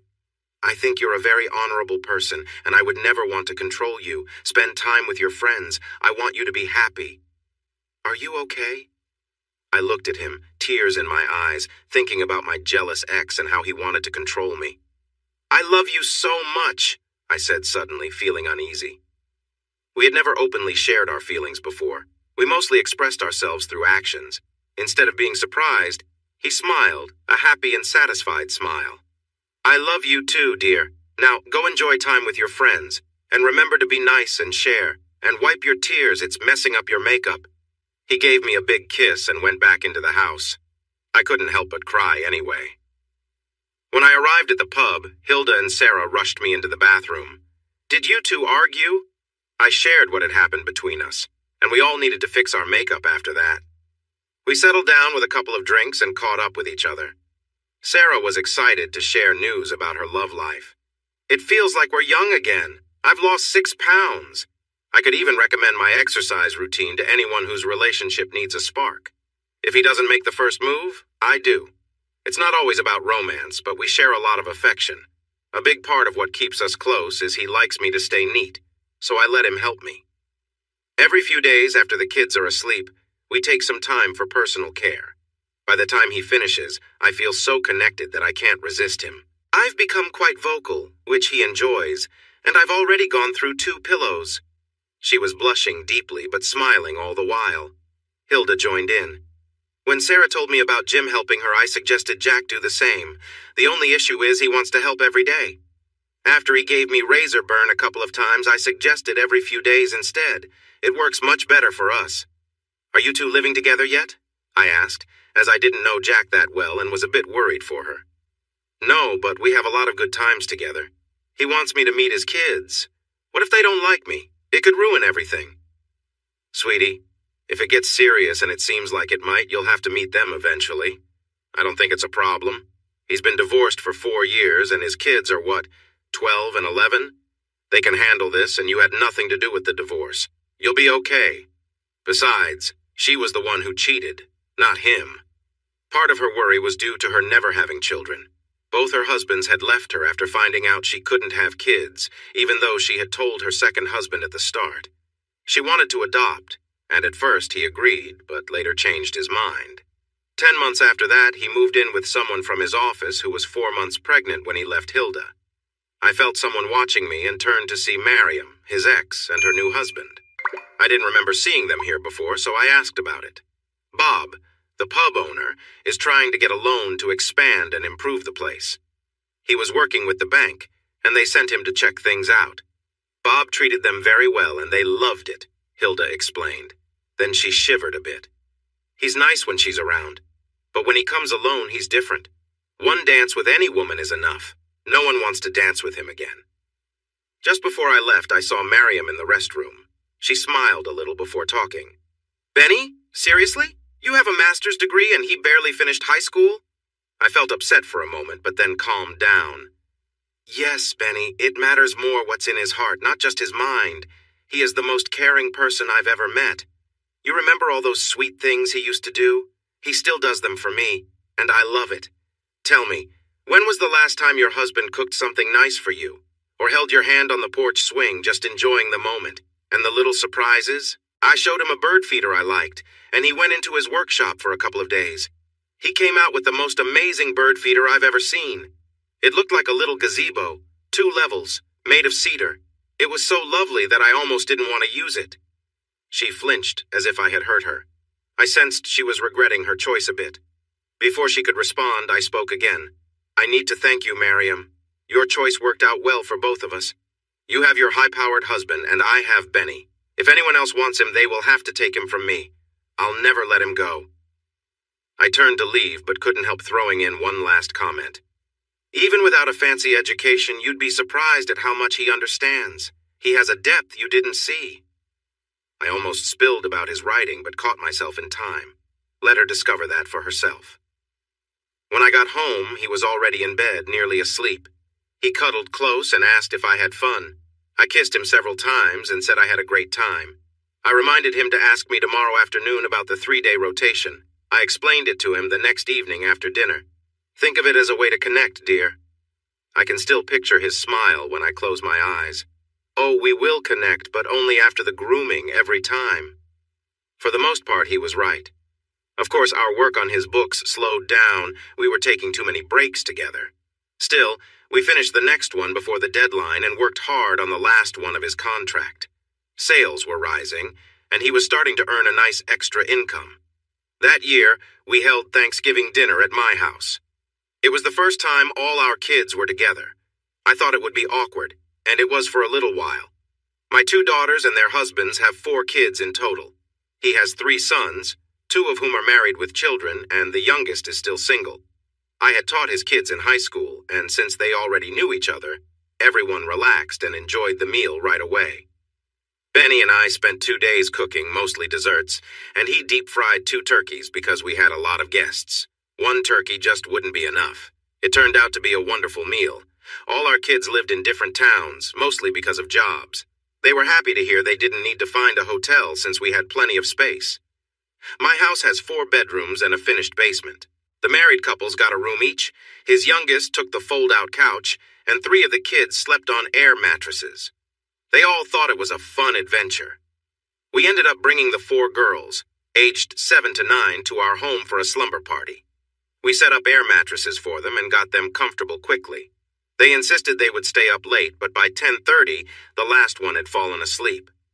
I looked at them and wished we had kids of our own. The next morning, they were up by 8, and we made pancakes while letting Benny sleep in. Once they were ready, I sent all 4 of them to wake him up. My kids called me Nana, and he was Poppy to his. It started as Nana Bonnie and Poppy Benny, but by lunch it was just Nana and Poppy. We were both having a lot of fun. They had to be back by 2 because his kids were having dinner with their mother and her husband at 6. They told us on Saturday that they didn't like that dinner. It was very formal with guests from the bank there, so everyone had to behave nicely. They came back to my house as soon as they could. The girls talked about how much fun they had, so we took the boys on Friday night. They were a bit older and did stay up quite late. I had to practically convince them to go to bed. They got excited when we told them the whole family would meet for a breakfast buffet. On the way back, I found myself in my daughter's minivan with both my girls and his 2 daughters-in-law. Both of my daughters noticed how happy I seemed, and his daughters-in-law said they had never seen him this cheerful, even before he and Miriam separated, so everything felt just right. We made plans for Christmas. They were all going to their in-laws, so we scheduled our celebration right before New Year's Day.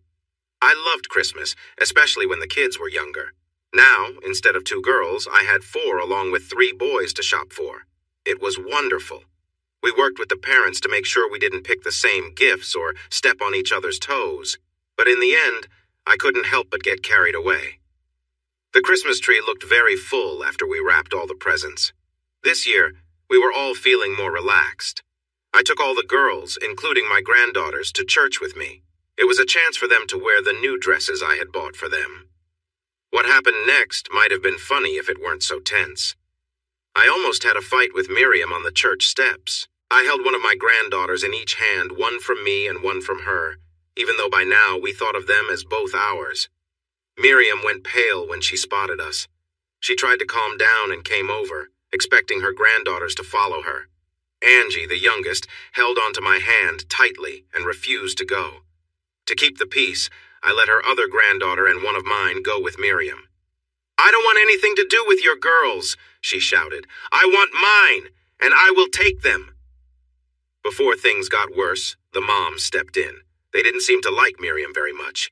"Miriam, please behave. These are our children and they will sit where we want. Do you understand? Angie, you and Nana go find a seat. We'll be there soon." By that time, I had Angie in my arms. She clung to my neck tightly. I reassured her it would be okay. She didn't have to go if she didn't want to. We found a spot near the front, and all the little girls stayed with me. My daughters and her daughters-in-law spoke sharply to Miriam before joining us.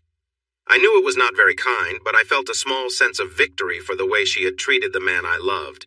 Miriam wouldn't let it go. After the service, she stormed down the steps, looking furious. Before she could say anything, the minister stepped in. "Bonnie, Miriam, what a wonderful group of children. You must be very proud of these fine young girls. It's nice to see you all together, putting family first." He spoke to the girls and made sure to shake hands with everyone, all the way to Angie, thanking them for coming, while also giving Miriam pointed glances. "Thank you, Bonnie, for making this service memorable," he whispered to me, smiling brightly. Just then, Whitney pulled up in the minivan. "Kids, Mom, let's go. Poppy and the guys are making barbecue. It should be ready by now. Who's hungry?" The girls all shouted, "Me! Me!" as they rushed to get buckled in. I couldn't help myself. "Miriam, would you and Tom like to join us for lunch? You know Benny tends to make too much food when he cooks, so there will surely be plenty. No? Are you sure? Okay then, girls, say goodbye to Granny." I thought she might explode with anger. She disliked being called Granny and insisted on being called grandmother. I could feel her gaze on me for what seemed like ages. All the girls tried to tease me, but they couldn't keep a straight face long enough to finish, so they gave up and started talking about lunch. When we got home, all the grandkids rushed to Benny, excited to share their stories. Though he tried to look serious, he couldn't help but smile. In the end, he laughed along with the rest of us. The kids stayed for 3 days and spent a lot of time with Miriam. She had some store-bought cookies out, but when Angie mentioned that her Nana's cookies were better, Miriam had to step out for a moment. After the kids left, Benny and I had a chat. "Bonnie, I appreciate the fun we've had, and I'm happy my kids adore you, but she's still part of our lives. We'll have to share important moments like graduations and weddings with her, so please try not to poke fun too much. Can you do that?" I agreed easily. I mostly only saw her at church and occasionally at the pub. We were tidying up my house, picking up leftover wrapping paper and toy boxes, when Benny reached behind the tree and pulled out a small box. "Look, honey, this one got missed, and it has your name on it. Open it." He always had a good poker face, and I could never tell when he was serious. It was wrapped in paper my daughter used for gifts, so I opened it without much thought.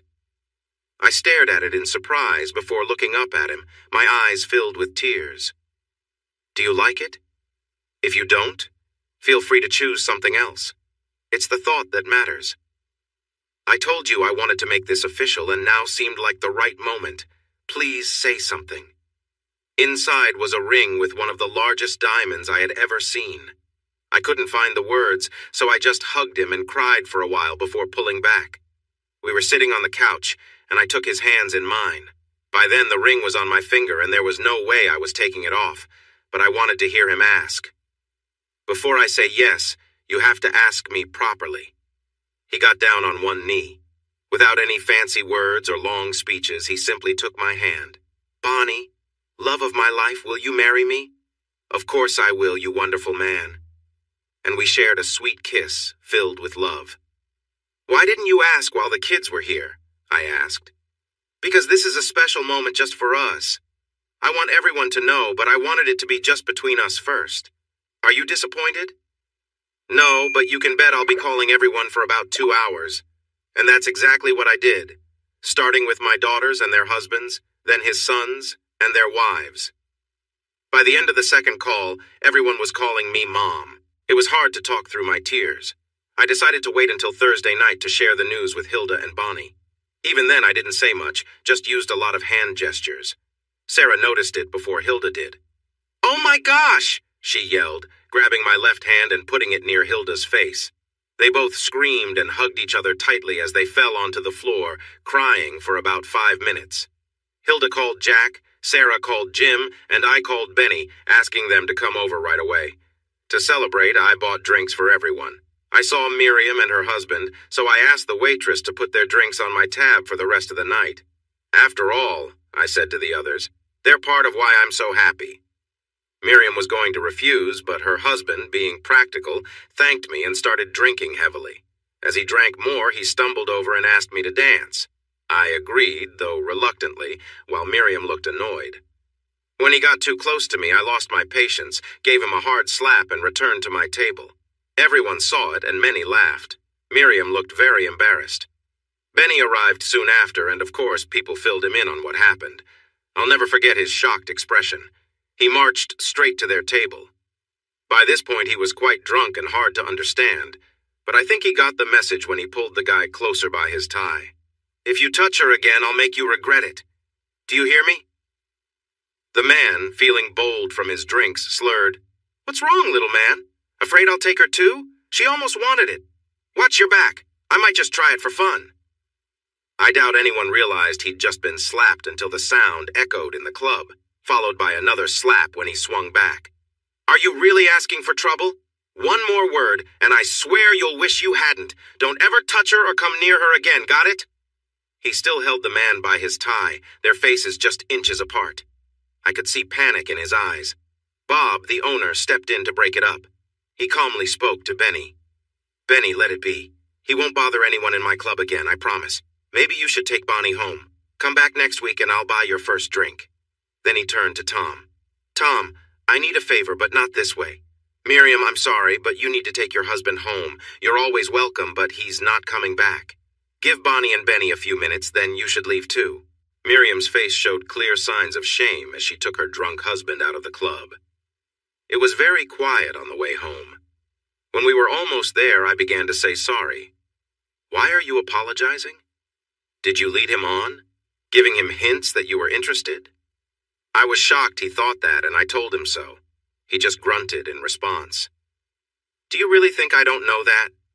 I'm sorry you had to see that side of me, but I look out for what I care about, and I always will. If you can't accept that, you might want to reconsider the ring." I surprised him when I playfully hit his arm. "Hey, you're stuck with me for life. I'm so proud of you for standing up for me. David would have never done that. I'm glad you made your feelings clear like you did tonight. I really like you right now, so let's get back to the house." He then took my hand and led me into the house. He was a bit rough, but I knew he meant well.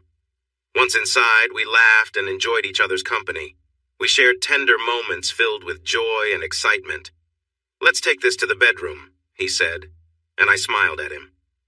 We spent the night together, laughing, talking, and enjoying our time, feeling deep connections with each other. The next day, we both felt a bit sore but happy. Benny looked a little shy, and I could tell he might want to apologize. "Don't you dare! I've never felt more secure in my life. My partner stood up for me, and I loved every moment of it. Sure, I might need a break now and then, but I truly enjoyed being close to you. Just know, you have my trust, and I'll always support you." I wasn't joking. Last night opened something inside me that I had been unsure about for a long time. I enjoyed our moments together, and I wanted to explore them more. A week later, I decided to share something I had kept to myself. "Benny, remember when we first started this and I acted surprised when you mentioned that website? Well, I want to be open with you as a married couple, so I have something to tell you. Let me show you. I've asked you to read some short stories I wrote, then come back to talk to me about them. There are about 25 stories, so it shouldn't take more than a night. Once you're done, we can discuss them tomorrow after you've had some time to think. Now go ahead." He went into the office. I had set up my computer right next to his, so mine was the one on. I walked by a few times, feeling a bit anxious. His face showed he was focused. Then I heard him laugh and later snort. I went to bed before he came out. He didn't have work the next day. I'm not sure when he finally came to bed. The writer was me. Before Benny and I got together, I often felt lonely. My friend Hilda had told me about a writing site where she suggested romance stories. I soon explored different themes, writing down every fantasy I had. As an English teacher, I had picked up some skills in creative writing over the years, which is part of why I admired his work so much. He had real talent and little formal training. He spent his day working outside, mowing the lawn, and taking care of the garden. Usually I would help, but today he seemed like he wanted to be by himself. After dinner, we found ourselves on the porch swing, watching the full moon rise. I've read your stories many times, frustrated Fanny. I won't lie. During tough times, I would often think of them. I wished for a partner like you. Now here you are, and I'm going to marry you. I told him those stories were just my fantasies from a lonely time. Things I had always wanted to try but couldn't because I hadn't found someone I loved or trusted. I made it clear that those fantasies were for my imagination only. But I'm curious about other things. Will you help me? Are you serious? The woman I love wants to explore some of my dreams? How could I not be excited? You know I would always respect you. I think you might want to explore new experiences once in a while, too. Let's get started soon. Remember, I'll decide when and where things happen. That's part of the fun. Now, how are the wedding plans going? It felt strange to go from talking about our future to discussing wedding details without me having a say. I paused. This was part of the scenario I had in mind. I wasn't to have input. It was challenging to talk about flowers and food while feeling so distracted. We didn't share a special moment that night, even though I really wanted to. The wedding took place in July during summer break. Hilda was the maid of honor. Sarah was a bridesmaid along with my 2 daughters and future daughters-in-law. Benny chose his oldest son as his best man. The other 2 sons, along with Jim and Jack, were groomsmen. Angie was the flower girl, and my youngest grandson carried the ring. We had finished all our planned tasks. Benny was becoming more popular and was about to earn over $100,000. He insisted that I use that money to pay for the wedding and not to hold back. I finally got the wedding of my dreams, including a honeymoon. We spent 3 weeks visiting England, Scotland, and Ireland with a couple of days in France. I loved England, so this was a dream come true for me. We also planned a surprise gift for the wedding party. We organized a 3-day weekend for families at Disney in Orlando. Jack brought his 2 kids who got along well with Hilda. Sarah and Jim brought their 3 kids too. It felt like a big family gathering. All the kids were so excited when they got the news, sharing their social media info and building excitement together.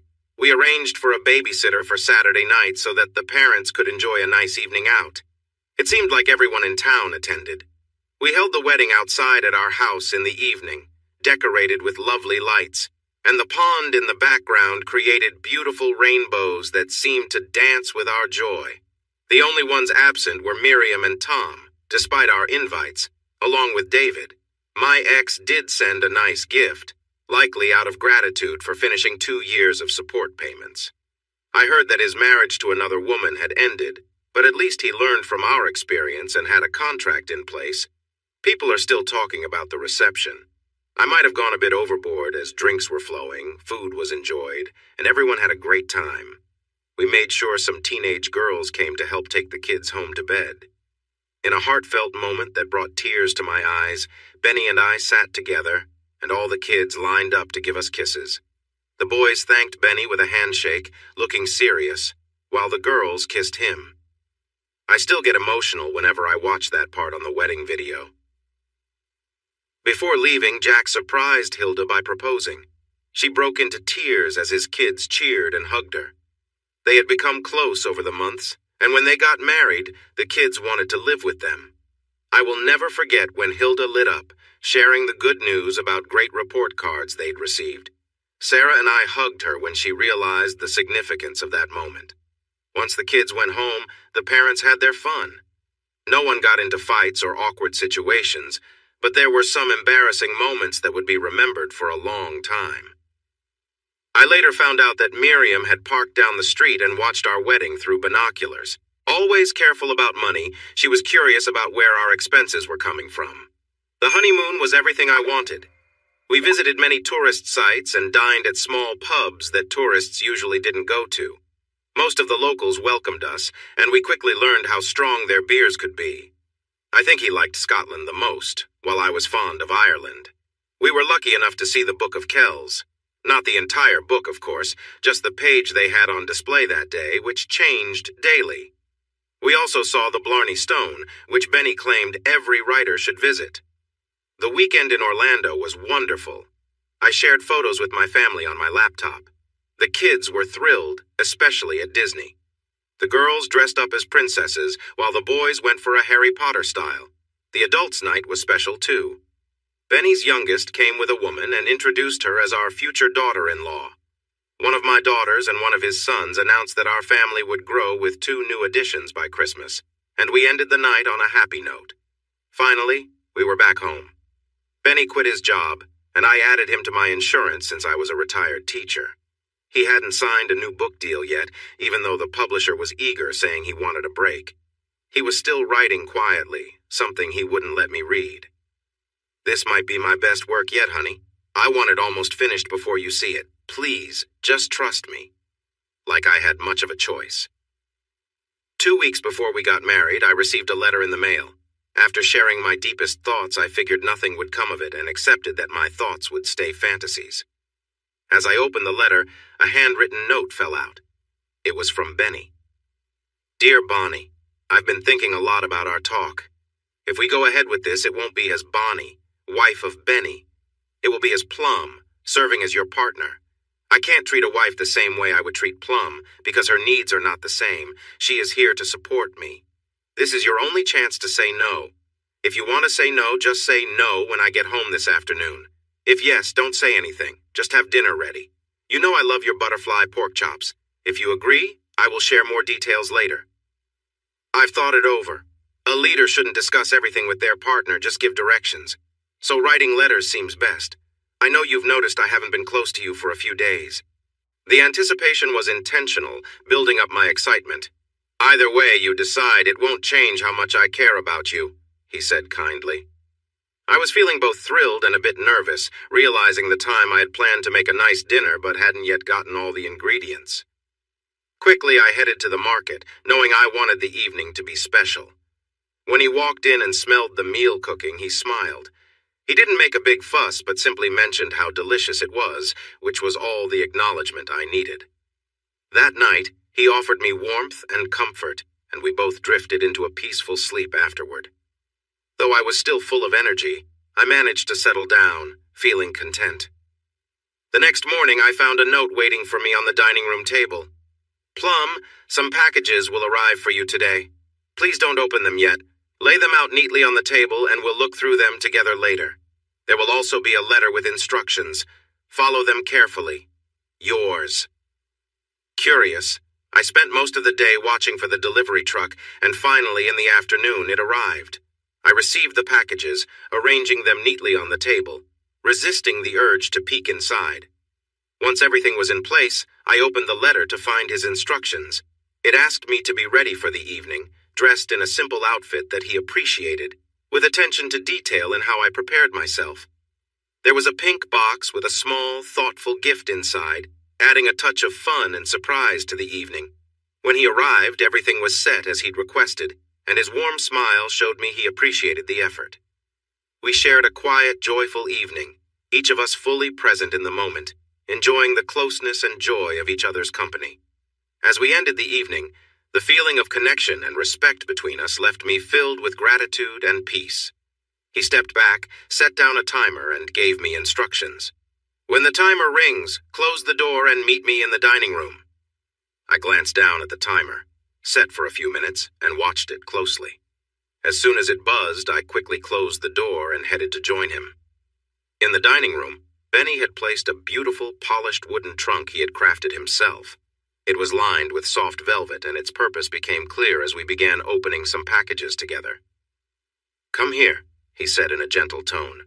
I walked over and he handed me a small package to open. Inside, I found a leather collar with a small nameplate that read, Plum.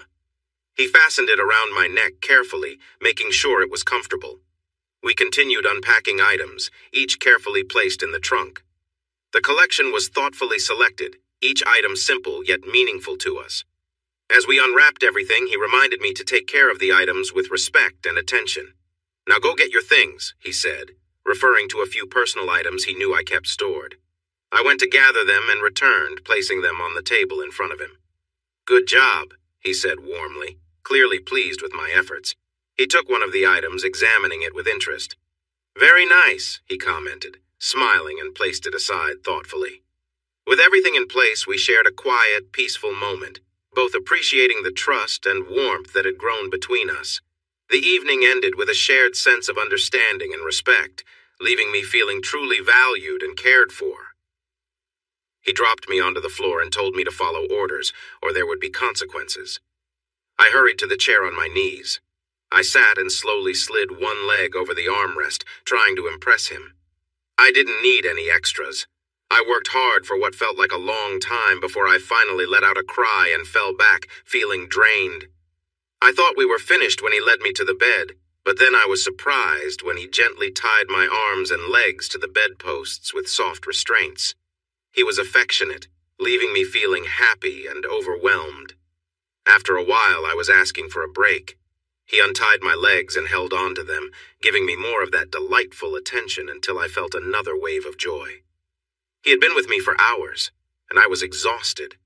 I barely remembered his happy shout as he finally relaxed. Afterward, he wiped me down with a warm cloth and removed the restraints. He tucked me in with a blanket, kissed my forehead, and wished me a good night. The next morning, he was up first, waiting with coffee and breakfast. I started to ask him something when he raised his hand. "Come here." I still had my collar on, which meant I couldn't speak until it was taken off. He handed it to me and told me to put it away. Once it was stored, he greeted me with a sweet kiss. "Hi, honey. I missed you last night. Did you talk to Plum? Was everything she hoped for? Was she comfortable with how things went? Does she want to stop?" It was amusing to talk about my other self as if she were someone else. "Oh, she called today, very excited. It was nothing like she expected, but she said to thank you for the best night she's ever had. She also mentioned she doesn't want sessions too close together because she's feeling quite sore. What did you do to her? Never mind, a girl needs her secrets. She said just message her next time you want to see her. Oh, and she asked me to give you this." I climbed into his lap. I know he noticed me wince as I sat down. I gave him a passionate kiss, full of gratitude. "Wow," he said when I finally let him breathe. "If she's that thankful, maybe I should call her more often."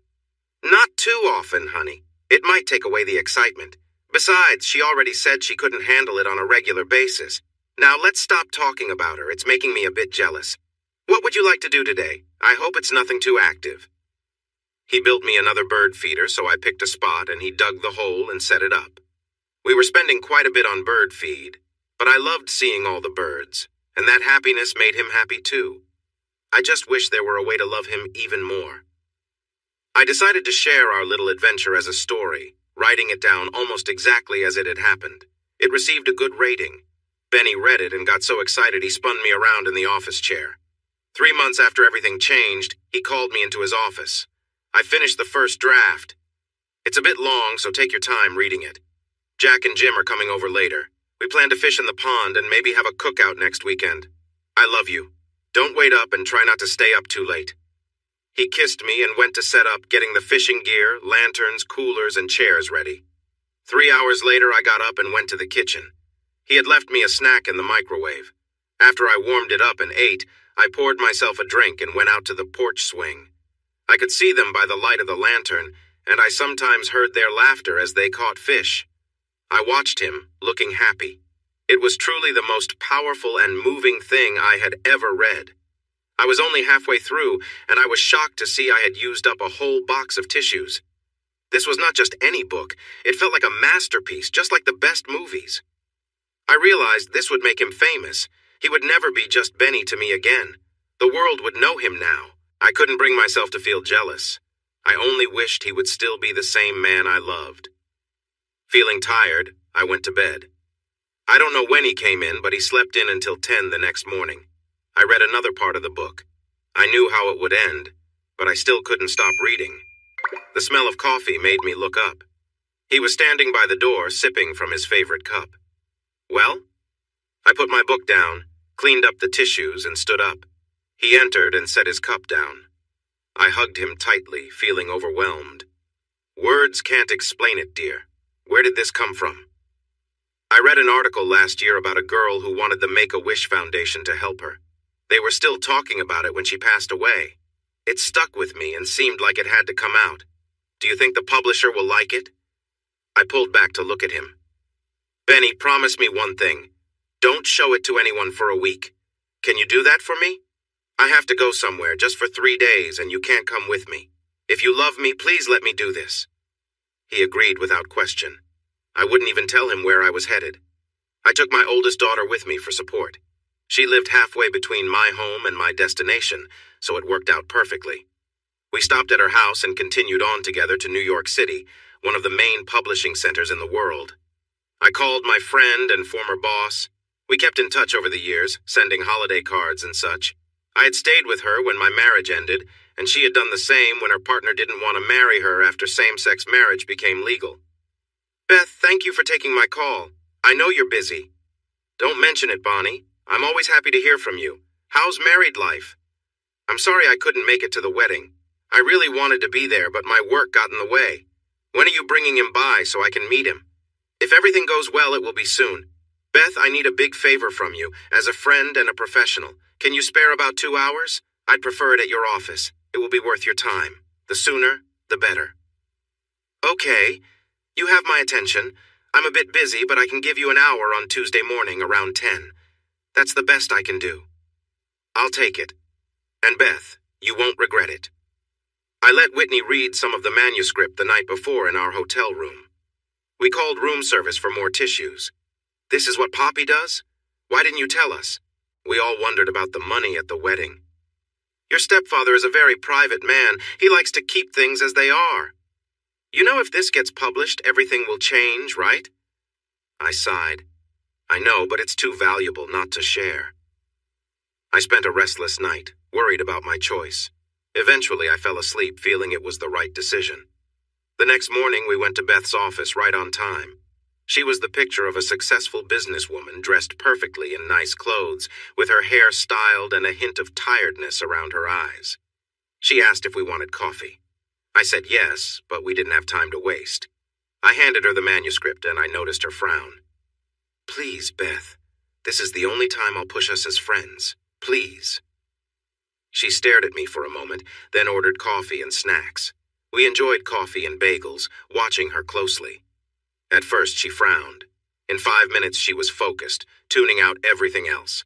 15 minutes in, tears began to form, and Whitney quietly handed her a pack of tissues. By the time she used them all, 45 minutes had passed. She leaned back in her chair, sighed, and stared at the ceiling. Suddenly, she sat up straight and grabbed her phone. Jan, reschedule my meetings. Tell them I'm sorry, but something important is happening and I need to handle it. Get Kevin, Geraldine, and Yvette here quickly. Convince them, Jan. She turned to me. Okay, Bonnie, where did you find this? My husband wrote it. Her eyes widened in surprise. Really? I thought he was just a delivery driver. Where did he go to school? I smiled. He went to Central High. He never got the chance to attend college. Did you help him? No, Beth. This is all his work. It took another 45 minutes for her to feel assured that we were serious. Has he written anything else? I felt proud. Yes, 5 books in total, all romances. E-books, Loveland Publishing. Look him up under B. Henson. She looked at me for a moment, then picked up her phone again. Jan, I need you to go online to Loveland Publishing. Search for and download everything you can find from a B. Henson. Henson. Yeah.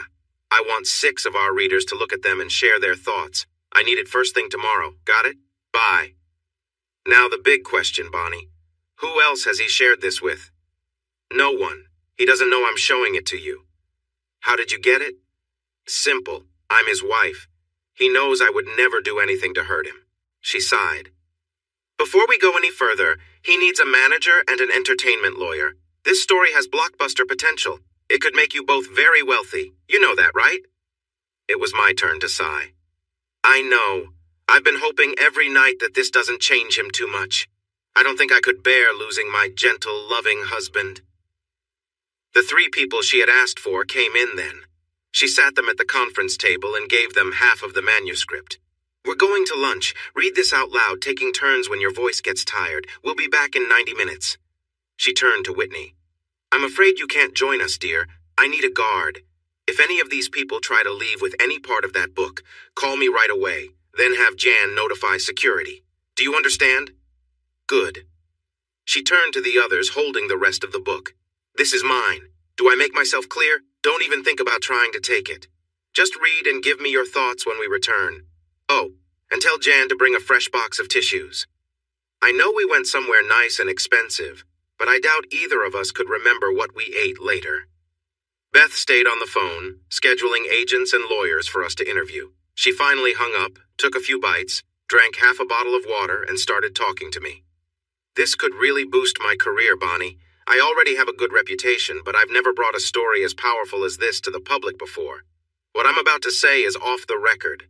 Don't agree to any deal without having an agent review it. Try not to talk to us if you can avoid it. That's their job. Maybe hint that you're in town looking for the ideal publishing house. That might make them treat you well and offer a good contract. Understand? All right. Back to the meeting. When we returned, the box of tissues was almost empty. One man had the reddest eyes of the 3. The 2 women just sat there, amazed. You should have seen it, Beth. It was the only time I've ever seen him emotional. The younger woman, Yvette, turned to me. Did you write this? Before I could reply, Beth answered for me. No, but she is very close to the author. He trusts her so much that he's letting her explore options. And just so you know, he has another publisher interested. The older woman gasped. You're joking, right? There's no way a man wrote this. It doesn't feel right. He's not single, is he? Whitney laughed. I quickly replied. I've heard he's not single and is happily married. His wife enjoys the attention he's giving her. Beth brought everyone's focus back. Bonnie gave this to me because we're old friends. She worked here years ago. She'll be bringing the writer and his agent next week. I hope we can work with him. She looked at me, asking me to support her with her eyes. That's right. Likely Monday or Tuesday. I'd really like for him to work with you. If he does, Beth will take the lead. I can say this, so please keep it in mind. Now we need to catch a flight, so if you could return the manuscript to me, we'll let you get back to your work. It was nice to meet you all. Whitney, let's go. I'll walk you out, Bonnie. It's really nice to see you. In the outer office, Beth whispered in my ear, Can I trust you with this? I'd like to edit the first few chapters so the managing partners can see a sample. I gave her the first 10 chapters. When I got home, I hugged Benny tightly, feeling like it had been ages since I saw him, cherishing his affection. I'm tired, honey. Let's chat after dinner. I need a nap and some of your ribs. I turned to go to the bedroom, but stopped, returning to him, holding on tightly. Please don't change, okay? He had no clue what I meant, but he would find out soon enough. I'm back now. Some work and personal issues kept me busy, but things have calmed down a bit. I didn't stop writing. I took chances to jot down ideas as they came to me. I must have the outlines for 30 stories started. Will I finish them soon? I can't say, but I'll do my best. One of my favorite bands, the Grateful Dead, once released 8 singles at once. Touch of Grey was the most popular and commercially successful. I found that idea exciting, so I'll try it too. In the next 2 weeks, I plan to release at least 6 stories, maybe more. They'll be diverse, and I hope you enjoy them. As always, let me know what you think and vote if you like. Thank you for your time. I've recently realized how valuable it is. I slept and had strange dreams. I woke up to the comforting smell of barbecue, my favorite food. Benny didn't say much as I ate. After we cleared the dishes, he got us a drink and took me to the porch swing. We settled in, holding each other, happy to be back together. He gently rocked us, running his fingers through my hair from time to time. I took a deep breath and sat up straight. I wanted him to see my face clearly. First, thank you for trusting me. Now about where I was. Do you remember my friend Beth? I worked with her before I became a teacher at the publishing house. I felt him tense up. She's a senior editor now. I took her your book. They can reach a much larger audience than your ebooks, get media attention, and advertise widely. It's just too good. The world needs to see it. He let out a slow breath. Did she like it? She loved it. She said it was one of the most powerful things she had ever read. She's already thinking about movie rights if you agree to sign with her. Do you think it will really be that successful? I held his hands and leaned in for a quick kiss. You don't know, do you? Benny, people who read this book or see the movie will remember it forever. It's that great. He stood up and walked to the edge of the porch, looking into the darkness. His voice came from the shadows. Then I guess we should do it. You know, when I started writing, it was for the peace it gave me. I wanted to be successful too. But this success, I never imagined it. But just know this, Bonnie. I won't do this without you. You are my inspiration, my support, and my best friend. You mean everything to me. You've made me want to be a better writer. I know people wondered why you chose me. You're beautiful, smarter, and far more educated. I just drove a delivery truck. What could I offer someone like you? I never told you, but I've loved you since we were 13. I felt out of your league when you went to that junior high dance with Jimmy Travers. I saw you getting picked up in that fancy car, and I thought I couldn't compete, so I stayed away. Then you came back into my life and it felt unreal. While we grew close, I kept expecting some guy to come in and ruin it. But you chose me, and if I died tomorrow, I would do so knowing that you loved me, and that makes life worth living. Did you know Miriam is telling everyone we used your money for our wedding and honeymoon? She says I wanted to act like someone I'm not. Some of it comes from jealousy, I'm sure, but it's surprising how many people believe her. So if this happens, if it becomes as popular as you think, you're by my side through it all. I'll need you to support me, cheer for me, and help me. Will you do that? I've shed more tears in the last 2 years with him than I ever have, and almost all of them were tears of joy and love. I walked up behind him and hugged him tightly, with every breath I take. Now I want you to take me to our room and hold me close. Please? It was the most memorable night I had ever experienced. There was no loud noise, no shouting, no games, just a man and a woman coming together. I cried softly for most of it, and I felt a few tears from him by the end. After we were done, we stayed quiet. What words could express our feelings better than our closeness? Then, just before I fell asleep, I thought of Miriam. I considered confronting her in public to reveal all her lies, but I changed my mind. The book would disprove everything negative she had ever said about Benny. I just needed to be there when she got the news. The next day, I called Beth. I told her that if we could find an agent and reach an agreement, we were ready to go. She connected us with a man who was known as a legend among agents.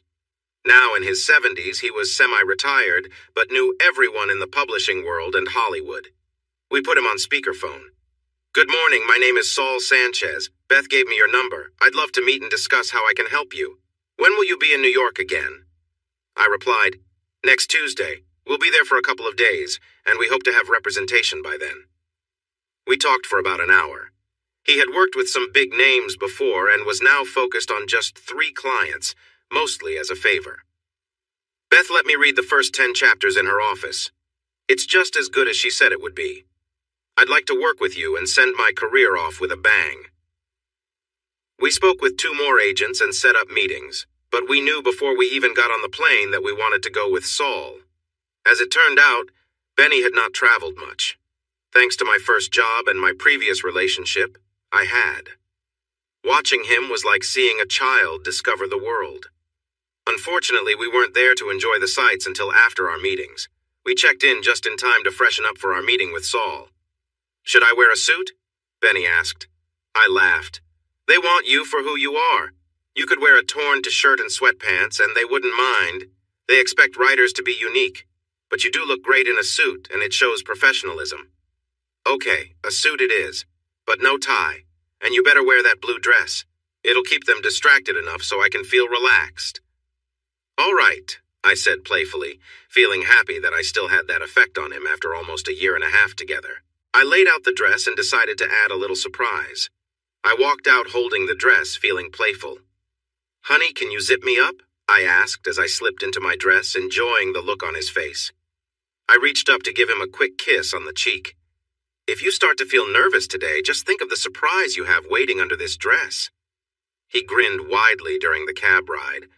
I didn't know what an agent was supposed to look like, but Saul Sanchez definitely surprised me. I imagined an older man in a cozy sweater looking at us with enthusiasm. Saul was tall and fit for his age, with thick black hair that looked dyed and a small beard. He wore an expensive suit and had a personality that could light up the whole room. "Welcome, welcome," he said loudly, shaking our hands. Before long, we were in a nice office with dark wood and leather furniture. "This is my personal space," he said with a smile. He invited us to sit on a couch while he settled into a big chair. He got straight to the point. "I read your work. It's quite good for a newcomer. The first 2 pieces were a bit rough, but you've improved a lot. Beth has some suggestions for you.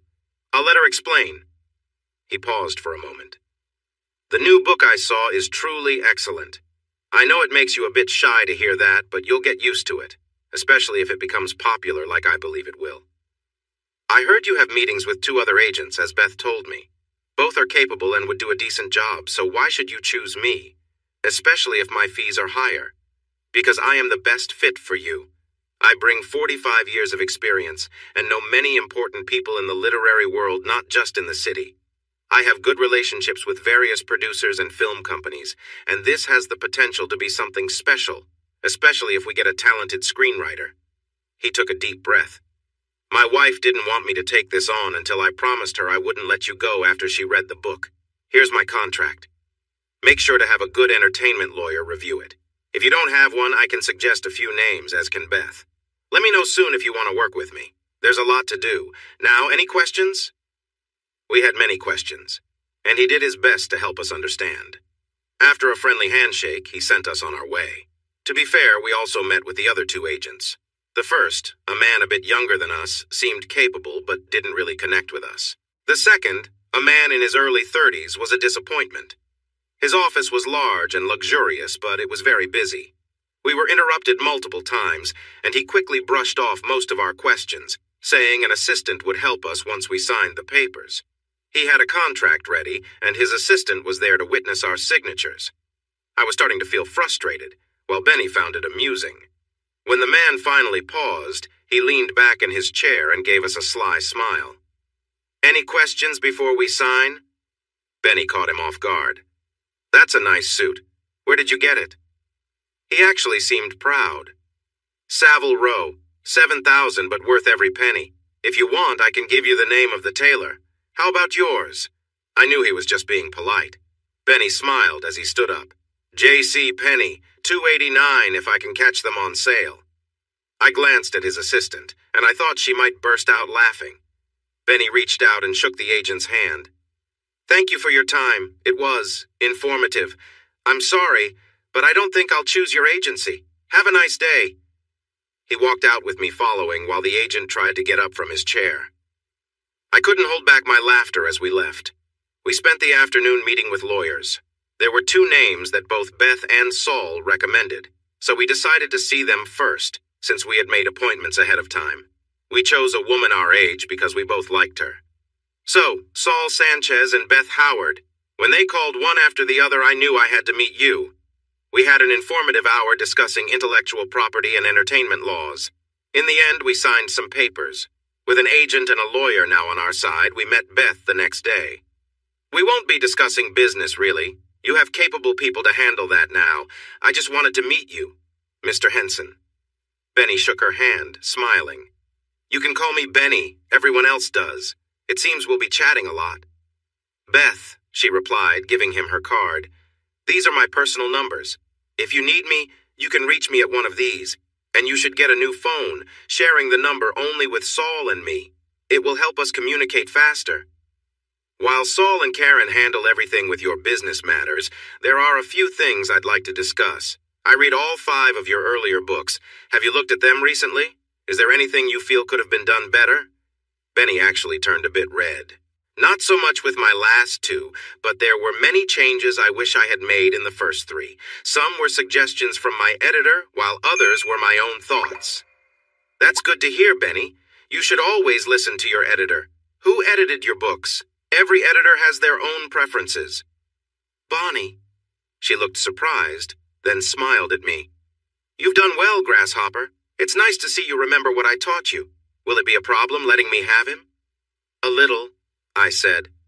"We shared a special connection that brought us together at first, but he's grown now, and I realize he needs your expertise." Beth came around the desk and hugged me. "Well said. I promise I'll take good care of him, at least to start." Benny turned red while we laughed. She sat back down. "I want you to know that Harbor House has acquired the publishing rights to all your past work. 3 of them are good enough to be rewritten and published. A few months after this one comes out, I want you to have one ready. They'll do well, riding the success of this. Benny, before you get too excited, you still own the books. We just bought the rights to publish them. Are you working on anything now?" "Not really. I have a few ideas I want to explore, but this has taken my focus away." "I'll be honest, you won't have much time to write for the next year. You'll see why many writers don't enjoy publicity. It takes away their creative time. But all successful writers understand it's part of being famous. So keep a laptop handy. You'll find time here and there. Use it, and when things settle down, you'll be ready to write seriously. You have about 6 months before this book comes out. I want you to revise your 3rd and 4th books, and think about a sequel to the 3rd. People love mysteries and romance. Now, what are your plans for the rest of the week?" I shared my plans. "We have meetings with Saul and Karen, both separately and together. Also, this is Benny's first trip to New York, so I bet he'll want to see the sights." "Great! It's an amazing place to live. Have dinner with Jen and me tomorrow. We'll suggest some places. Anything you want to see, Benny?" Jen was her new girlfriend, and it seemed serious. "I've always wanted to see a Broadway show, a musical if possible." Beth smiled. "I'll see what I can arrange. You'll find that a successful writer with a top publishing house has access to great entertainment." The next evening at dinner, she brought out 2 sets of tickets. Mamma Mia, a matinee, and the next night, Kinky Boots. "Jen and I are going with you. She's really wanted to see it." Benny was amazed. "What do we owe you?" "Just your gratitude. It's one of the benefits of this job. And don't be shocked if producers start reaching out to you. I may have mentioned you are about to do amazing things in the literary world. Network, Benny. Learn to embrace that term." She chuckled at his surprised expression. Beth and I stepped out to the restroom, leaving Jen at the table. Beth called it guard duty. "Benny is a bit naive, Bonnie. Promise me you'll look out for him. You've seen how this world can be. Keep him grounded so he can keep his focus." She was serious, and I could see it in her eyes. "Don't worry," I assured her as she touched up her lipstick. "I'll protect him like a mama bear looking after her cub. Anyone who tries to get close to him will have a hard time." "Good," she replied, pressing her lips together. "I'll hold you to that." Benny was captivated. We had great seats, and the producer took us backstage before the show. "Are you someone special?" "I don't know you. Beth says you're the next big name in literature." He was direct, which was his style. Before Benny could respond, I jumped in. "He's someone very important. He's my husband." "If you don't know who he is by this time next year, you must have gone to live in a monastery in the middle of nowhere," he joked, handing me a card. "Call me the next time you're in town and need tickets," he said with a grin. "And if any of your projects have stage potential, have Saul give me a call first." We laughed ourselves to tears watching Kinky Boots. With no personal ties to anyone in the production, we relaxed and enjoyed the show completely. Though I loved it, I was a bit distracted.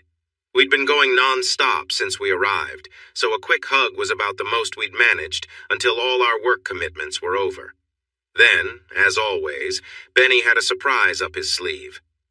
I was in the shower getting ready for the show. When I came out, he was gone, and there was a note and a wrapped package waiting on the coffee table. Smiling, I picked up the note and read it. "Plum, I feel like we've missed each other lately, so I'm inviting you out for a special night in New York. In the package, you'll find what I'd love for you to wear.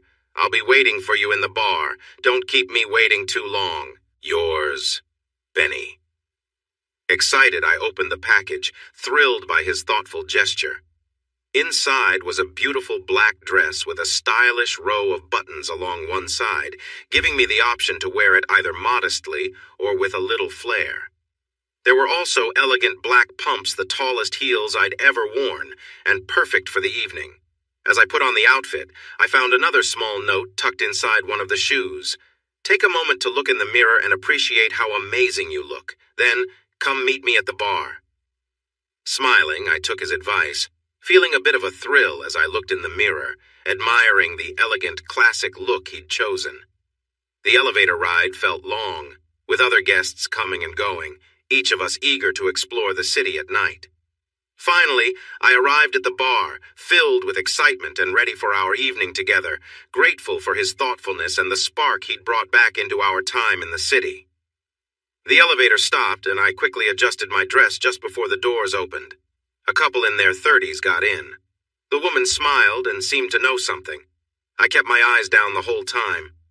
For the last 6 floors, I was alone, and I held my hands close until the door opened again.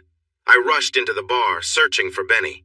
The bar was curved, and I spotted him sitting at the far end, near the bathroom.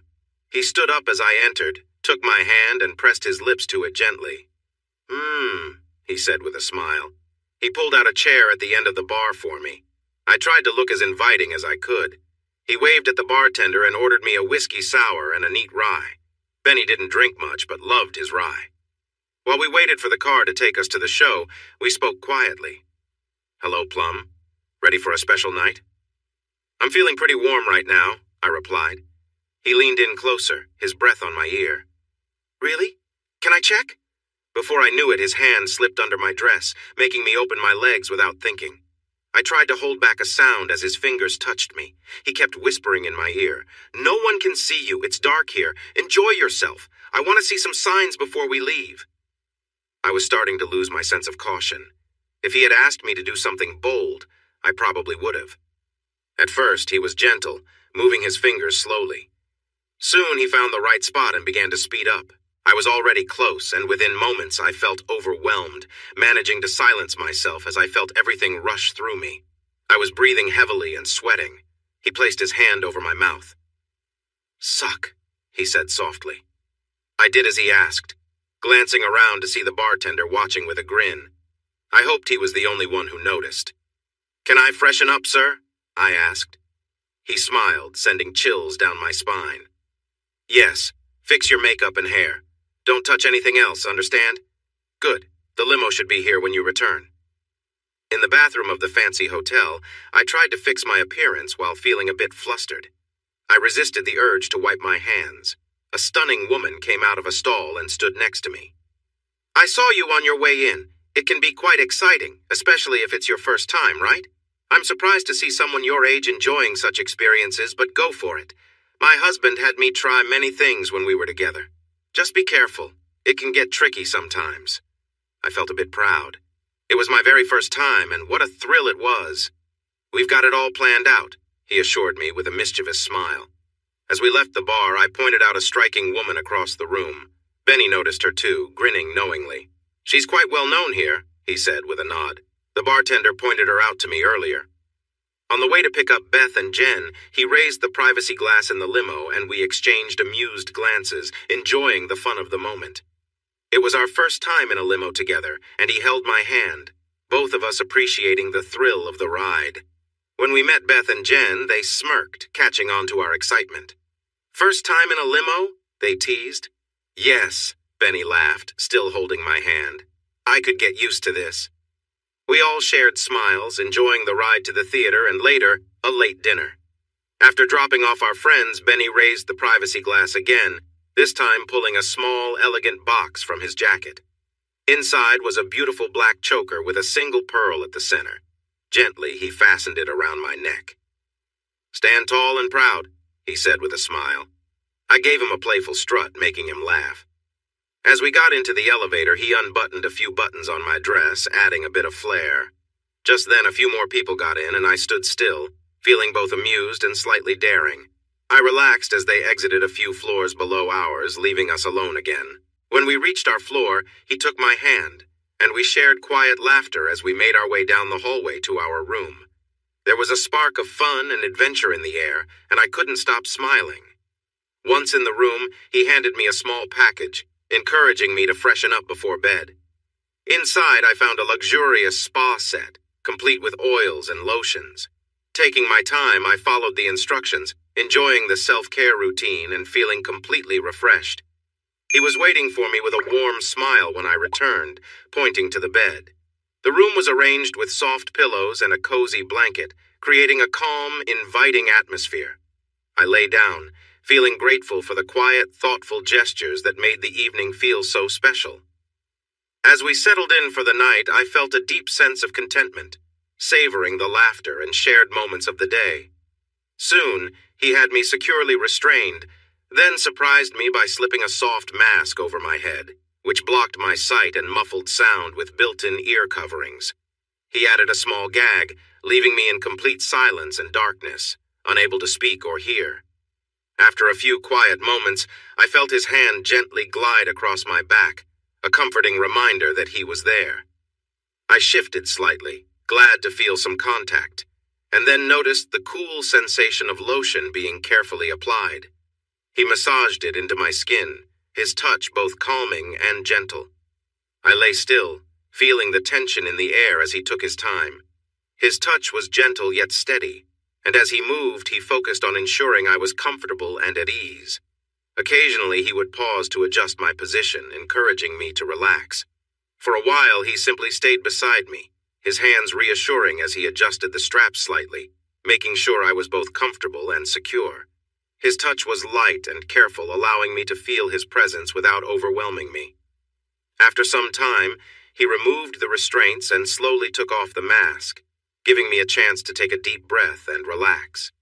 He helped me sit up, making sure I was steady and comfortable, and then wrapped a soft blanket around my shoulders. As I lay back, exhausted but calm, he stayed close, his presence grounding me in the quietness of the room. In those final moments, his focus was on ensuring I was relaxed, content, and safe. Later, he mentioned how long I'd been resting there, appreciating the stillness and the sense of calm we had both experienced. It was a moment of peace that left me feeling both supported and cared for, allowing me to fully relax as the evening came to an end. Late that night, I thought things had finally quieted down, but then he approached me again, gently guiding me to my knees. He held me close, his presence both steady and comforting. I could feel his warmth and his steady breathing as he gently embraced me, creating a sense of calm in the dim room. After a while, he helped me up and whispered reassuring words, lifting the tension in the air. His movements were gentle as he wrapped a blanket around me and led me back to bed. I was overwhelmed by exhaustion, yet the care he showed in those moments left me feeling calm and secure. He tucked me in, placing a warm cloth on my forehead to ease me. Then he kissed my forehead and stayed beside me until I drifted off. The next morning I woke to find him already up, enjoying a cup of coffee from room service and glancing through the morning newspaper. When I joined him, he poured me a cup and greeted me with a warm smile. "Did you sleep well?" he asked. I returned his smile. "Like a rock," I replied. We shared a laugh, and I mentioned a conversation with my friend Plum, who had called earlier that morning. She'd had an exciting night herself, though she'd said it was a rare kind of thrill she didn't want every day. I teased, saying her stories were as entertaining as they were surprising. After breakfast, he mentioned wanting to go sightseeing. "How about the Statue of Liberty in the Empire State Building?" he suggested. "That sounds wonderful," I said, excited to explore the city with him. Before we headed out, he asked if I could reach out to Plum. "I'd like to meet her for just an hour or so this morning," he explained. "Are you sure? So soon?" I asked, a bit surprised. But he assured me it was just a chat, nothing intense. So I agreed and headed up to our room to make the call. After a few moments, I returned and gave him the news that Plum was excited to meet him too. He seemed pleased, and we continued with our morning, enjoying the light-hearted moments and anticipation of the day ahead. As we prepared to go out, he took my hand, looking at me with trust and care, and assured me, "You know I'm always here for you, right?" I nodded, feeling grateful for the connection we shared. The day promised new experiences, and I felt ready to face them with him by my side. I heard footsteps. "Here she is," he said. Another voice replied, "Very nice, especially for her age." There was another man in the room. I started to move, but then I felt gentle hands on me. "Stop, honey. It's important that you stay still. I would never let anything bad happen to you. You know that." He comforted me until I began to relax. "Ma'am, this is important. You need to be still. Do you understand?" I nodded. Benny held my hand and stroked my cheek. "This might sting a little, but it won't take long." I felt something wet touch my skin and I tensed up. I was dried softly. Then I heard a buzzing sound. "Remember, ma'am, stay still." A tattoo. Benny was giving me a tattoo. It was something I had always dreamed of but hadn't been brave enough to do. 15 minutes later, he applied some gel to the area. "All done. That didn't hurt too much, did it? Just follow the instructions I left for your husband and you'll be fine. It was a pleasure, ma'am. And what I said about you looking nice, I meant it. I hope my wife looks as good as you when we are your age." I heard Benny thanking him as he saw him to the door. He returned and gently placed a large bandage over the spot. "Leave this on for the rest of the day. No peeking. You won't be able to wear certain clothes for a few days. Loose dresses are best." He unstrapped me, whistling. I got dressed, using all my willpower not to look under the bandage. "Well?" "Neither Plum nor I know how to feel. It was a shared dream for both of us. We will have to see. I just have one question. Did she need to be so exposed?" His smile widened. "No. She could have simply lifted her dress a little to achieve the same effect." "But think about it. It was one of your dreams to be seen in that way. Somewhere in New York City, someone has seen you and knows about your tattoo. We might meet him tomorrow. You could walk into a tattoo shop and see a picture on his wall. He did take a photo." I felt embarrassed, but had to admit that if I had worn something underneath, I might have been a little excited. We went to lunch, visited the statue, and went to the top of the Empire State Building. The following day, we spent almost the whole day at the Guggenheim. Finally, we went home. It was fun, but we missed our friends and the porch swing. Oh, and the tattoo? It said Benny's in a pale pink that was almost invisible, with a small purple plum next to it. Hilda and Sarah were all over me when we got back. I didn't tell them the real reason for our trip. They thought we were on vacation. The pictures I showed them supported that idea. Miriam was at the pub with 2 friends from the bank. I think she came here because it was the one place in town he wasn't allowed to enter. I felt her gaze on me all night, so I spoke loudly, sharing details about the shows, restaurants, and sights. We crossed paths in the restroom again. "You must care for him a lot to spend your money like that. How does it feel to be a sugar mama?" I noticed Sarah and Hilda tense up. I laughed. "It feels fantastic. I just wish I had even more to share with him. He's worth every penny." I left her standing there in surprise. For 5 months, we went about our lives as usual. Benny worked, fixing up his old projects, staying in touch with Beth. It hurt to see this because I once held that place in his life. To pass the time, I wrote stories about Plum and Sir, turning them into an ongoing series. In the stories, we were younger, and he was much bigger, while I portrayed myself as more beautiful. People wouldn't believe these were mostly true accounts of a couple in their early 50s. I consistently ranked as one of the top writers on that site.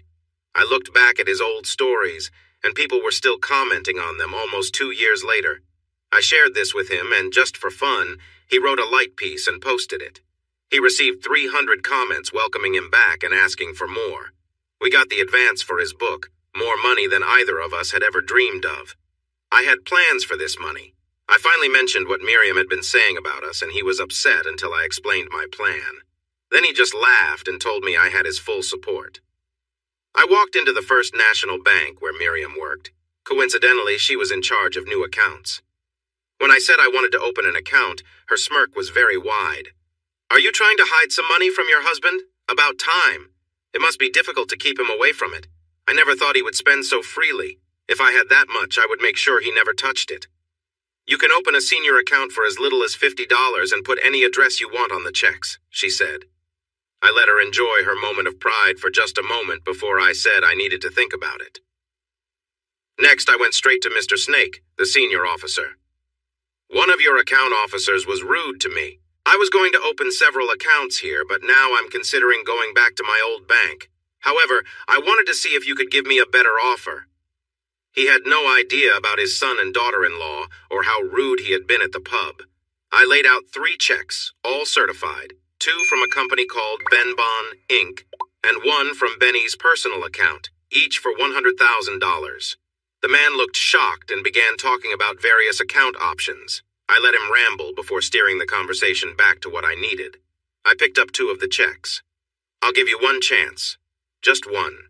Have the account officer I spoke to handle the paperwork. She needs to be polite and understand that I expect privacy. If I hear even a hint that she has said something, I will close the account and you won't get any more of my business. I can promise you this is just the beginning. We could be talking millions here. Can you meet these expectations? He quickly agreed and called Miriam into the office. This woman wants to open an account. I expect you to treat her with the respect and privacy she deserves.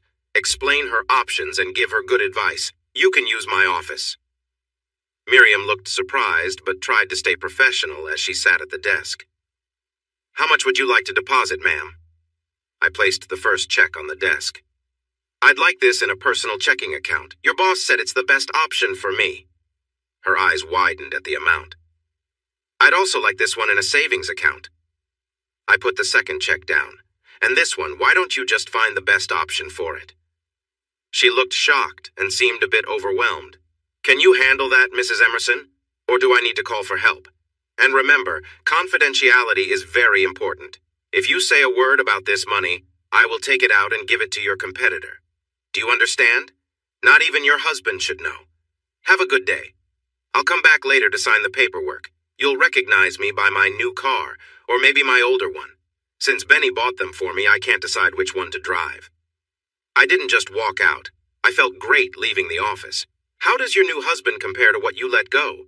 I was in the Corvette, a 1973 model that went as fast as I dared to drive. It made me feel lively and young to be in such a car. I was amazed when he bought me the Mercedes, a nice sedan filled with features. This is for you. It suits you perfectly. The following week, he surprised me with the Corvette. Here, he said, handing me the keys. I was almost speechless. But this Mercedes is everything I've ever wanted. What could I do with the Corvette? His smile got even bigger. I didn't buy it for you. You're smart. You'll figure it out and you can decide how to manage it. I didn't completely understand what he meant, but after taking it for a spin, I fell in love. It was a manual drive, and I enjoyed changing gears. It handled well and had a lot of power. I had to take it easy. I didn't want to wear out the tires too fast. After using half a tank of gas, I decided it was time to go home, but not before stopping by Hilda's to take her for a ride. She walked around the car before jumping into the driver's seat and extending her hand. "Keys, please," she said firmly. I felt brave until she took us onto the highway and sped up. At 100, I was asking her to slow down, and at 120, I was shouting. "Scared?" she teased, before easing off to a safer 90. She kept saying how much fun she was having until we reached her house. "That car is incredible. I have one question. What does the vanity plate mean? Our state only needs a license plate on the back." I jumped out and hurried to the back of the car. I finally understood. When I got home, he was sitting on the porch swing. I jumped into his lap with excitement. "It's a good thing I'm not jealous. And be careful. Keeping up with 2 women can get expensive since we both like nice things. Here." I handed him a note I had written on the side of the road and went inside. "Dear sir, I love the car. Please be careful. It wouldn't look good for your wife to see someone else in such an expensive vehicle. People will talk. Now, I need to ask you to take care of something before we proceed. Let's just call this our first arrangement. You can set the terms, and I promise to agree to anything as long as it stays between us. Yours, Plum." He hurried to the bedroom when I got there, finding me waiting with a submissive posture. He was a bit sore for the next few days. We had Hilda, Jack, Sarah, and Jim over for a barbecue to explain where our money had come from. Saying they were surprised was an understatement. We gave them a preview of the book with clear instructions not to share it until the official release date, which was a week away. The book was already generating excitement. Saul and Beth had been working hard. Critics in New York, Chicago, and Los Angeles received copies a week early. The feedback was fantastic. Some were even eager to meet him first. Beth arranged for those coming from out of town to have a group interview, followed by private ones lasting 30 minutes each. It took 2 days and left Benny very tired. "Wow, Bonnie, they asked me everything but your bra size. It was exhausting," he complained. "Relax, honey. You knew this would happen. Just follow Etta's advice and you'll be fine." Etta James was a talented woman in her 40s who looked much younger. She was a semi-retired publicist and excellent at her job. Saul had recommended her. Her husband was facing health problems, so she chose to take care of him. Publicists have to travel a lot, so she shifted to working as a consultant on an ace-needed basis. Even now, she had to say no to some job offers. She helped him prepare for interviews, coaching him on how to handle tricky questions and what to say. Never share your home address or personal details beyond what's already public. Honestly, you might want to think about moving.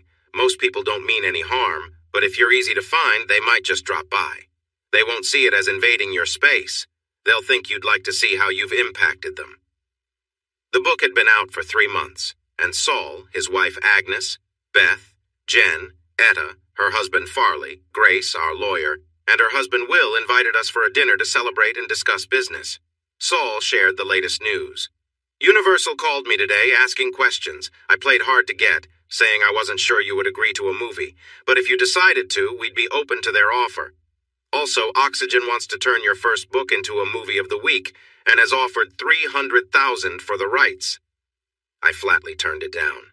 In 3 months, it will likely be worth between $750,000 and $1 million. Beth chimed in with exciting news. The latest estimates say you could reach 500,000 copies sold by the end of the year, maybe even more. We were all speechless. The book was priced at $24, $95, and Benny got nearly $7 after costs. That added up to around $3.5 million. I'd guess the movie rights could sell for double that, Saul said with a smile. Plus, think about paperback publishing, pay-per-view, DVD sales, and rentals. You could see up to $15 million by next summer. By then, your revised third book will be out. Don't expect the same sales. It's not as strong, but you might still earn $3 to $4 million from it thanks to the popularity of this one. We enjoyed the celebration so much that we had to call a limo service to get home. The following day, after some recovery time, we had a serious discussion about the money. Benny, would you like to sign a post-nuptial agreement? I'd be okay with it. He blushed deeply. If Plum said that, I'd give her a piece of my mind. Don't start acting weird on me, Bonnie. I wouldn't even be here without you. I felt proud and didn't bring it up again. Well then, love, what should we do with our money? He shrugged. I've never really thought about it. I never expected to have this much. We should think about our family. We have 9 grandchildren now, and college can be costly. Absolutely. And soon it will be 10. Whitney called while you were in a meeting. She's having a girl in August. He smiled at the news. I stand corrected. 10, and maybe more. We need to reach out to Grace. Didn't she mention her husband is great with finances? We need to look into a trust and make sure the money is safe no matter what happens. We thought about helping our kids with their homes if they were open to it. We also talked about getting a new house if we lost our privacy. I already had my 2 cars and Benny got a new truck, a big one with all the features. Other than that, we weren't sure what to do with the money. We considered assisting Sarah and Jim, Hilda and Jack, but we wanted to do it in a way that wouldn't upset them. To lighten things up, I teased Benny. What about your friend? Be careful. I think she requires a lot of attention. I know you bought her a car. I thought I'd never hear about that. Seriously, a sports car? She must be really special. He smiled back, joking with me. I'm sorry, dear. She meets some needs I wouldn't bother you with. And if hers is that nice, then yours is even better a true treasure. Maybe I should show it a little more love. Are you coming to bed or should I call someone else? I responded playfully, wrapping my arms around myself. Come to bed, darling. I'll make you forget about anyone else. It was a bit of a challenge to pull someone to bed when they were pulling me too, but we managed. Word got out in our small town about Benny's success. It was hard to keep quiet when he was on many morning and late-night shows. We even appeared on Rachel Ray after Saul told her about his barbecue. He made some for her and shared his sauce recipe, though he kept the dressing recipes for the slaw and potato salad secret. His cornbread pancakes were a big success. He was featured on Ellen, who asked him if he was going to write about a popular talk show host and her equally popular partner. He scored points by saying he didn't do biographies and that real life often resembles a fairy tale more than people realize. He mentioned us as an example and had me come up from the audience. Ellen asked me what it was like to be married to such a famous author. I shrugged. I wouldn't know. I'm married to Benny, but to me, he's the best. Benny gave me a big kiss while the audience cheered. I ended up staying with him on the couch for the rest of the show. Unfortunately, people were either shy around us or treated us like we were different. It really hit me hard when I was at the pub. One of my rare outings, and friends I've known for decades acted like they didn't know me. What's wrong with you all? I played with many of you when we were kids, and now that Benny has done something amazing, I'm suddenly different? I don't need praise from fancy folks. I just want someone to tell me when I'm being silly without hurting my feelings. I looked at Hilda and Sarah. You two, I've loved you like sisters for so long. You're my closest friends in the world, and now you seem afraid to talk to me, if that's how you really feel. I lost it, started crying, and tried to walk out. But Hilda, Sarah, and a couple more friends stopped me halfway across the room. They hugged me tightly and whispered apologies, pulling me back to the table. After we calmed down, Hilda smiled. Drama queen, we didn't mean anything bad. We thought now that you're rich, you wouldn't need us anymore. You made it clear that you still need us, and we are going to keep a closer eye on you. But you're paying for the drinks, money bags. We're a bit thirsty. Being friends with you takes work. Then we all laughed and acted like old times. I told them some funny stories about some famous people we had met, and they enjoyed that. Besides that, we did what women everywhere do when they gather, talk about our lives. Sarah had lost 20 pounds so far. For every 10 pounds, she treated herself to a new outfit. Jim was helping her keep up with it all. Hilda was learning about motherhood for the first time. Jack's 2 daughters had moved in with them, by their choice. Her days were busy with soccer practice, school events, and other activities. She looked happier than I had ever seen her. The only thing I don't like is the lack of privacy, but their mom takes them away every weekend. We'd go a bit crazy if she didn't.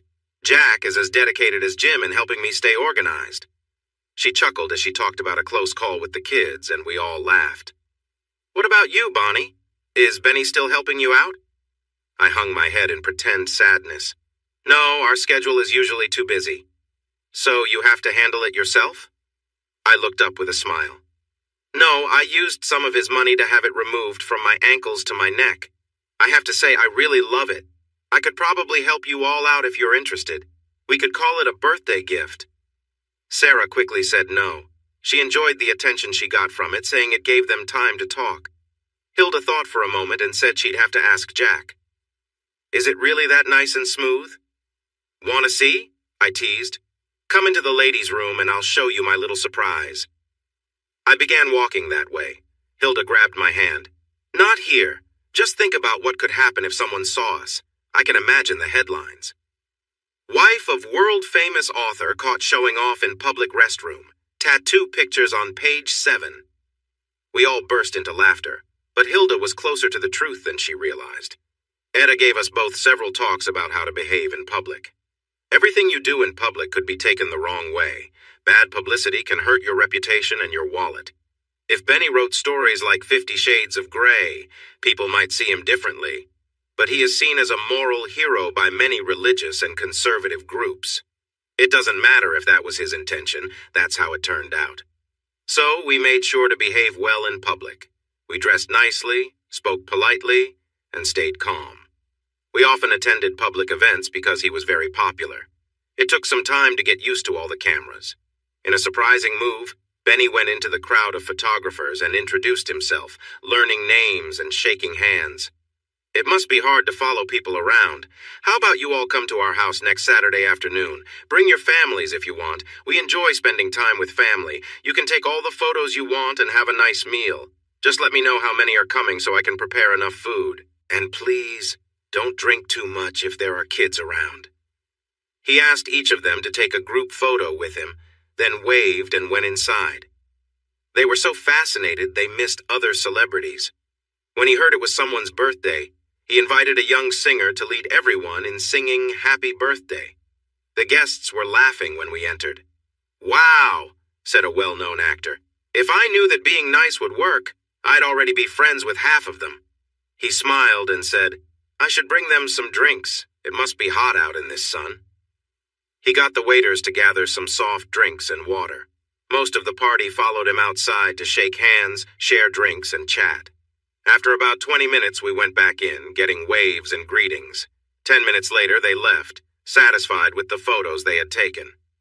The next day, Beth called. I got an interesting call from Etta earlier. She said what Benny did was very unusual. Is he really inviting them to our house? Yes, I replied, laughing. Remember, it's a rental and we're moving out next week, so it's not a big deal. He is actually looking forward to it. You know, Bonnie, I don't think people realize how observant Benny can be. You're right, I agreed. Even after 2 years, I'm still discovering new things about him. Well, I'm sure Grace will call you. She'll probably want to be there. Saul and I will come too, just to keep an eye on things.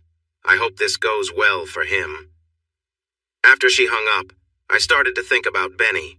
He was in the office of the house we rented just outside New York, actually getting some work done. I waited until he took a break before I spoke to him. Are you sure about this, Benny? He smiled.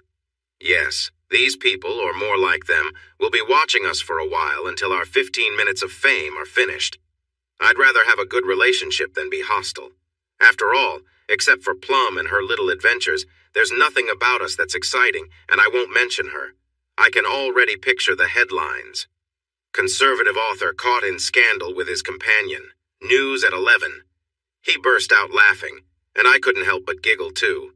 We had about 30 paparazzi, partners, and around 15 kids of different ages come to the party.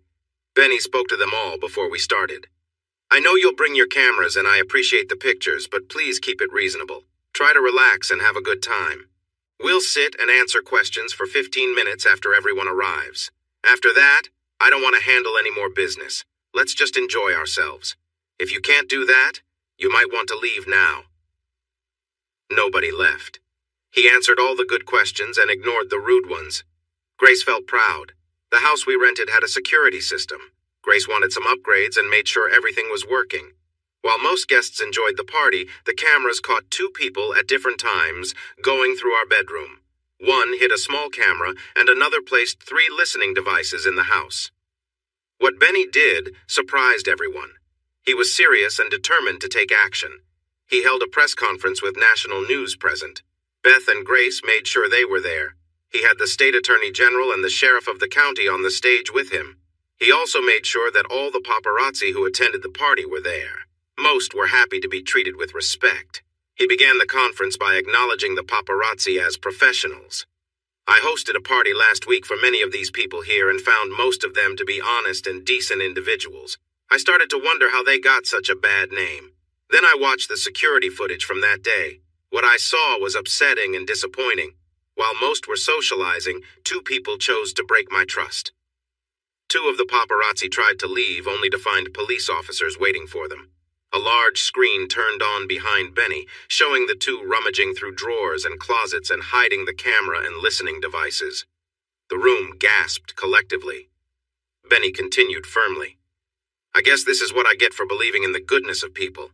My friends here, he pointed to the attorney and sheriff, share my concern about this behavior. I think they have some answers for these individuals. I want everyone to know that I hope they face the consequences for what they have done. He started to walk away from the microphone, but paused for a moment. Here's something for you guys. What do you think of this story? The police took them away as their colleagues took pictures. The Attorney General said he supported a new law to set limits on what the press can do, and that he would make sure it was followed. Many paparazzi apologized to him, both in person and publicly. They also became much more respectful and careful around him. When it was time to sell the movie rights, Saul and Grace became very valuable. They discussed it and decided to start a production company. This would give them more control and a bigger share of the profits. Saul brought together some talented people, mostly newcomers who had good experience in independent films. Then he let it be known that they were looking for partners, and the major studios quickly showed interest. In the end, they teamed up with Universal.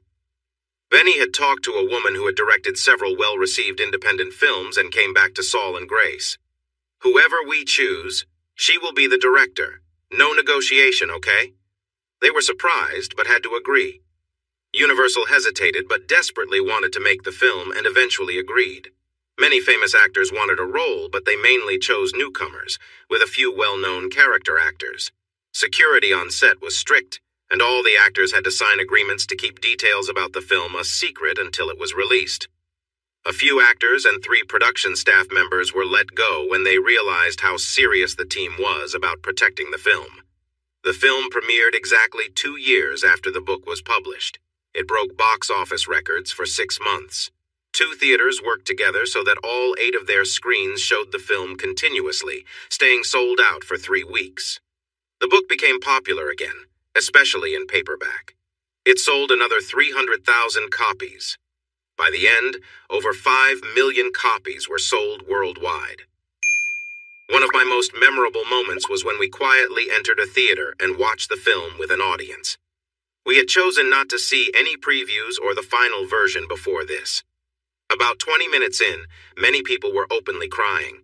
Some even left the theater before it was over, overwhelmed with feeling. Benny and I shared their tears. Reading it was one thing, but seeing it brought it to life in a much stronger way. One national reviewer wrote a remarkable piece in his review. I believe by now everyone has either read or watched Union of Souls, the big bestseller by Benny Henson. I was thinking recently about how it would have been received if it had been presented to a studio before its release. Let's pretend for a moment I have written a screenplay and I'm pitching it to a studio executive. The image of me on the right will be the writer, and the image of me on the left will be the executive. A split screen appeared. The writer on the right looked plain but neat. The executive on the left looked sharp and had his hair neatly styled. He began to speak. "So, tell me about your screenplay." The writer appeared nervous. "Well, it's a love story." "Good," the executive said. "Romance is popular right now, especially with some exciting scenes." There aren't any exciting scenes in it." "Really?" he said, surprised. "Well, we can add a few interesting moments and some hints." "Sorry, sir, that won't fit with the story." The executive frowned. "No exciting moments? This sounds a bit dull. Any action?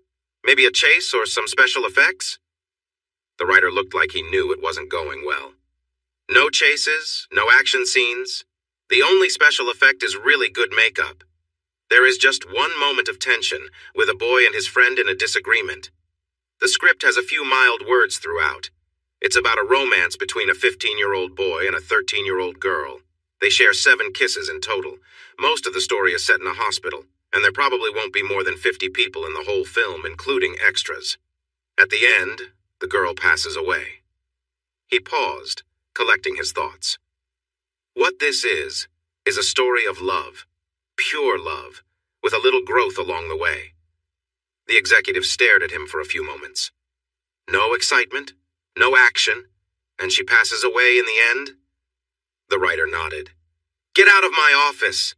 That's the worst idea for a movie I've ever heard. If you pitch that to anyone else, they'll laugh you out of the business." The writer left, feeling sad. The clip returned to the reviewer. "It's a good thing that never happened in real life. The movie would have never been made. Now, for my review, this may be the best movie I've ever seen, no matter the genre. The director, Agnes Moorehead, was truly brilliant. This will make her future films tougher. Every movie she makes from now on will be compared to this one and likely seen as less impressive. Unless you've been cut off from the world, you've either read the book or have heard about it. I'm not spoiling anything. By now, you know that the last 4.5 minutes of the movie are completely silent. I was surprised when I found out, and I wasn't sure it would work, but it's probably the most creative filmmaking I've ever seen." He paused, clearly emotional as he recalled the moment before continuing. "The young boy is asleep when the machines monitoring his girlfriend start beeping. The sounds are startling as the doctors and nurses rush in. He is gently moved to one side while they work. As they begin, the film goes silent. 2 minutes later, the doctor shakes his head, speaks to a nurse, and checks his watch. He confirms the time of death. During this, we get brief glimpses of the boy. He starts shaking and eventually seems to tremble all over. A nurse with tears in her eyes tries to comfort him, but he pushes away and stumbles into the hallway where he kneels and cries out. You can't hear it, but you can feel his pain deep inside. Then the scene shifts to a mix of memories. We see her in the casket, at the funeral, and finally, a shot of the boy now grown up in his mid-20s with his new wife. They stand by her tombstone crying together. They walk away, and the final image is the stone with the inscription, Kara Edwards Johnson, beloved wife and daughter, 199020003. I thought instead of reviewing the rest, I'd let some audience members at a recent show share their thoughts. A clip plays of people leaving a theater. Most are crying or sniffling, many unable to speak. They asked 10 people and 3 offered comments. Beautiful was the most common word used. The scene returns to the reviewer. Now my final thoughts. There were some really good films made this year. I feel sorry for them. If this film doesn't win the Oscars, I might reconsider my job. Best film, best director, it's basically a sure thing. Best actor and actress, best supporting actress, best screenplay, and best makeup. The music was created by the renowned Wiley Patterson and his wife. Moria sings the theme song with contributions from his family, Jenny Green and Freddie Johnson. He'll likely win for the score and songs. If there were an award for best janitor on a film set, he would be nominated too. And speaking of janitors, the writer Benny Henson makes a cameo in the film. He's the older janitor cleaning the floor when the boy stumbles out and kneels down. He helps the nurse get him back on his feet. Do I recommend the movie? No, I insist you see it. It stirred up deep emotions in me, and now I need a tissue. But before I go, I should mention that the only product tie-in for this movie is travel packs of tissues sold at theaters. Both major tissue brands teamed up for this. The packs are pink, and all profits will support cancer research. They expect sales to reach $11 million. It got so busy that theaters had to limit napkin use. Toilet tissue use rose by 30%. The movie also boosted book sales, bringing the total to 5 million worldwide. His revised third book generated over 4 million in sales, and Universal bought the rights for $1 million, adding $500,000 more on the condition they could option the sequel. Lifetime purchased the rights to his second book for $670,000 and allowed our production company to turn it into a film. Oxygen purchased the rights to the first book for $500,000 but decided to use their own team to film it. Benny worked on the sequel to the third book when he could between his travels and events. So when he finally had some free time, he completed it in 6 months, asking me to edit it as he finished parts. It'll be easier for Beth to see it, he said, but I knew he just wanted me to be close. To our surprise, Beth made very few changes, gave me credit as the editor, and sent me a check. The book remained on the bestseller lists for 3 months. However, Benny didn't seem as happy as before all the success. He looked thinner and quieter. After finishing the sequel, he completed his commitment to Harbor House. To Beth's surprise, he decided not to sign another contract. I will sign it, Beth. You have my word.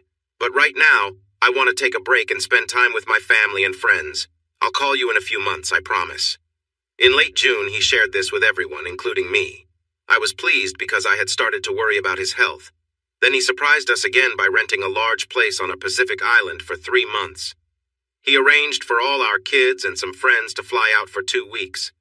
Beth and Jen came for a week, along with Saul, Agnes, Grace, Etta, and their husbands. We spent our time relaxing in the sand, enjoying nightlife in the capital, visiting open-air markets on other islands, and overall having a great time. We were taken aback when we saw that many women went without certain clothing items, including some in government. Hilda, Sarah, and I challenged each other until we figured out how to wear the local wrap and spent the rest of our time at the compound in a relaxed way. Soon my daughters, in-law, Grace, Beth, Jen, and Etta joined in, as well as the children. The men adjusted quickly except for Agnes. Nobody wants to see an older woman not covered up. Saul teased her about it, and 3 days before leaving, she surprised us all at breakfast wearing only a wrap. She turned a bright shade of red while the men complimented her, yet she didn't cover up. By the next afternoon, her only complaint was a bit of sunburn. We even met the king, thanks to Mike Hogue, the real estate owner of the compound. He was a tall man with long platinum blonde hair held back with a headband, wearing the local wrap. The women were impressed, and the men were equally taken with his companions, a tall blonde and a shorter Hispanic woman. When everyone returned home, we kept the kids, 16 of them, aged 3 to 17. We hired 2 nannies who stayed until school began. By then, the kids had embraced the local style and returned home with beautiful tans. Mike Hogue loved children and often visited us. He was very popular, especially among the younger crowd. I wondered why, at his age, he didn't have a family of his own. We returned home feeling relaxed and sun-kissed. I knew Benny spent 2 hours each day in the office working. That was all the time he would allow himself. The rest of the day was for family. Back in our hometown, we still owned my house and our little place that we loved. True to Etta's words, we had to move because we needed more privacy. We bought 30 acres on the other side of the county with a long private driveway. 6 acres were fully fenced in with tall chain-link fencing featuring privacy slats. The property had a modern security system with cameras everywhere. There was even a small guardhouse with 2 security guards on duty around the clock. You would be surprised how many people, not just curious fans, tried to get in. We even caught 2 men trying to sneak in to hold us for ransom. They were sentenced to 5 years for their plan. If you were not on the list, you could not enter. Even if you were on the list, you needed to show your ID, and it had to match what we had on file. The property had a large pond where Jack and Jim often went fishing. Hilda, Sarah, and I would sit on the patio with a pitcher of drinks and relax while we chatted about our lives. Benny was busy writing something he wouldn't show me yet, which made me think it was important. He sent a piece to Beth, which led to a phone call. "Where did this come from? Wow! This could be really big, even though it's different from your last work. How close are you to finishing it?" "Less than halfway," he replied, laughing. "I'm having trouble with some scenes. I think I'll ask Bonnie for help. She's better at those than I am." Beth was curious, so he told her about the stories I was writing and the website. She called me the next day. "I read your story last night. Wow, it was exciting. Jen read it too, and we had to try out a few scenes. Ever thought about turning it into a book?" I was surprised, but quickly asked if she was serious. "Absolutely. It's a thoughtful version of those popular stories, but even more exciting." Interested? Of course I was, so I began writing a book that made me famous, but it nearly cost me everything I cherished. I liked the Reverend at my church. He was slightly younger than me, in his late 40s, and one of the most sincere people I had ever met. He had a mentor, an older preacher in his 60s, who had welcomed him to his first church. This mentor guided him, helping him avoid various challenges and temptations. After retiring, he started an evangelical society, organizing events in local stadiums and community centers. Robert, my preacher, was proud of his growing success and even lent a hand from time to time. Brother Jim, as he liked to be called, seemed to grow bigger in both size and fame. The old cheap suits and faulty sound systems were gone. Now he wore fine suits and used modern sound and lighting equipment fit for big events, like football stadiums. He even bought some time on a local TV station to air a show for an hour. One Sunday he preached at my church, and Robert, who was a bit jumpy, seemed anxious. I noticed Jim's fancy suit and his shining silver hair, which looked impressive against his tan, especially for February. He interacted with people with a charm that felt both skilled and natural, almost like an old-time traveling salesman. When we shook hands, I felt an instant dislike, and I made sure to keep my distance. Later, during a special collection for his campaigns, I hid a penny in a $5 bill. I hoped the person counting the money would get the hint. 4 months later, the news broke. He was under federal investigation and faced many charges. Some young people came forward trying to profit from the situation. He had been involved with several individuals, sometimes without their agreement or when they were underage. Eventually, he was charged with several serious crimes. He accepted a plea deal when a potential murder charge was mentioned and went to prison at 67, facing at least 20 years before he could ask for parole. Robert was heartbroken. About 6 weeks later, he gave a sermon about moral character and temptation. Temptation, both big and small, surrounds all of us. I have noticed that regular people often manage it well throughout their lives. They understand the consequences and are rarely pushed beyond their limits. But when someone reaches a level of success that lifts them above the rest, their true character shows. Most of us struggle with that kind of success. Just look in the news any day. You'll see celebrities, athletes, politicians, and even, sadly, religious leaders who fall. It really hurts to see these people, often at the peak of their careers, stumble. They should be thankful for the gifts they have, but instead waste their success through poor choices. My sincere advice to you all is to remember this message if success comes your way. I pray that you find the strength to stay grounded during those times. I have thought about that sermon a lot lately, wishing I had listened more closely. I didn't fully understand what Benny had to deal with. Following Beth's instructions, I removed all my stories from the site. You can't share your work if you want to sell it. I created a new outline and revised the stories to make sure they flowed well together. The last 4 chapters were completely new. Even though the story was mostly finished, it took 6 months to finish writing, plus another 3 for editing and revisions before it was ready to publish. I worked with the same team as Benny, Beth, Saul, Etta, and Grace. Saul and Beth loved it. Grace said it wasn't really her favorite, while Etta just smiled and humorously called me a very cool older woman. The excitement they created, along with my clear connection to Benny, helped a lot. When the book came out, it took only 3 months to reach the bestsellers list. At one point, Benny's new book and mine were ranked 2nd and 3rd.